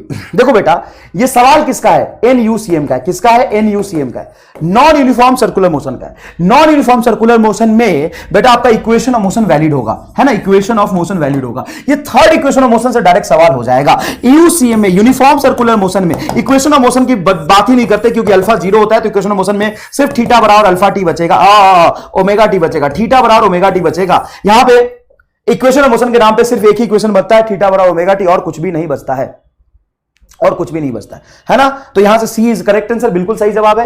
ये मैंने आपको करके दिखाया भी था। Next, the particle move in a circle of radius 5 metre with a constant speed. पता है UCM and UCM, yes UCM. क्यों यूसीएम, क्योंकि स्पीड कांस्टेंट है। अगर स्पीड कांस्टेंट और मुझे रेडियस दिया है और टाइम पीरियड दिया है, तो एक्सीलरेशन पूछेगा तो सिर्फ सेंट्रीपिटल एक्सीलरेशन होगा, क्योंकि यूसीएम में सिर्फ और सिर्फ सेंट्रीपिटल एक्सीलरेशन ही होता है, सिर्फ और सिर्फ सेंट्रीपिटल एक्सीलरेशन ही होता है। इसको हम लिखेंगे ओमेगा स्क्वायर। ओमेगा हो जाएगा तुम्हारा 2 का होल स्क्वायर इंटू आर। यहां पे टाइम पीरियड दिया, आर दिया, 2 पाई को डायरेक्ट पुट कर देंगे, कोई दिक्कत नहीं है। तो 2 इंटू पाई की वैल्यू बोल, 2 तो पाई ही रहेगा, और टाइम पीरियड दिया है तेरा 0.2 पाई का whole square into radius R. बेटा ये पाई से पाई कैंसिल होगा, 2 से 0.2 कैंसिल होगा, ऊपर आएगा 10, तो ये हो जाएगा तेरा 10 का होल स्क्वायर, 100 इंटू रेडियस, 5 को मीटर में चेंज करेगा तो नीचे 100 देगा, 100 से 100 कैंसिल होगा, 5 metre per second square is your correct answer. Next देखो, a stone tied to the end of the string of 1 metre long whistle in a horizontal circle with a constant speed. If the stone makes 22 revolution in 44 seconds, what is the magnitude and direction of acceleration of the stone? बहुत आसानी से इसको निकाल सकते हैं, कोई बात नहीं, कोई खास बात नहीं है। देखो बेटा 22 revolution in 44 second, 22 revolution in 44 second कैसे करेंगे? तो सर फ्रीक्वेंसी हो जाएगा इसका हाफ। 22 रिवॉल्यूशन कर रहा है 44 सेकंड में, तो 1 सेकंड में कितनी रिवॉल्यूशन करेगा? आधा। तो फ्रीक्वेंसी हो गया, ये फ्रीक्वेंसी हो गया। अब जब फ्रीक्वेंसी हो गया तो मैं यहां से एक्सीलरेशन निकाल सकता हूं, ओमेगा स्क्वायर आर, ओमेगा को लिखूंगा मैं 2 पाई एफ इंटू का whole square into R, direct यहां पे रख दो, फ्रीक्वेंसी रख दो, आंसर आ जाएगा, कोई खास बात नहीं है। अभी मेरी जस्ट 15 मिनट बाद दूसरी क्लास है ना, तो उसका टेक्निकल टाइम चाहिए होता है सेट करने में ना, लाइव क्लास को सेट करने में टेक्निकल टाइम भी चाहिए होता है। मैं भी थका नहीं हूं, अभी 2-3 घंटे और पढ़ाऊंगा, लेकिन मैं चाहता था तुम्हें और पढ़ाना, है ना, कुछ अच्छी अच्छी बातें और बताना, लेकिन टेस्ट के लिए सफिशिएंट है। टेस्ट में बेटा याद रखिएगा, नीट के पैटर्न पे एकदम सवाल होंगे, लेकिन आपको सारे फॉर्मूले, सारे कंसेप्ट क्रिस्टल क्लियर होने चाहिए। सारे फॉर्मूले, सारे कंसेप्ट क्रिस्टल क्लियर होने चाहिए, ठीक है। जस्ट 15 मिनट मेरी क्लास है, तो मैं क्लास के लिए है ना टेक्निकल सेटअप करने जा रहा हूं। मिलते हैं। आपका जो एक टॉपिक था वो अब टाइम नहीं है, एंड लॉज ऑफ मोशन का एक टॉपिक था इंक्लाइन प्लेन पे, motion of car on a bank road, वो मैं आपको करा दूंगा, और motion of a car on a bank road rough surface पे भी करा दूंगा, है ना। 61 पेजेस मैंने पढ़ा दिया आपको। Motion of a car on a bank road जो होता है ना, वो मैं एक बार और समझा दूंगा। और हम लोग ये कवर करने के बाद स्टार्ट करेंगे वर्क एनर्जी पावर, है ना। वर्क एनर्जी पावर स्टार्ट करेंगे। धन्यवाद, मिलते हैं नेक्स्ट लेक्चर में।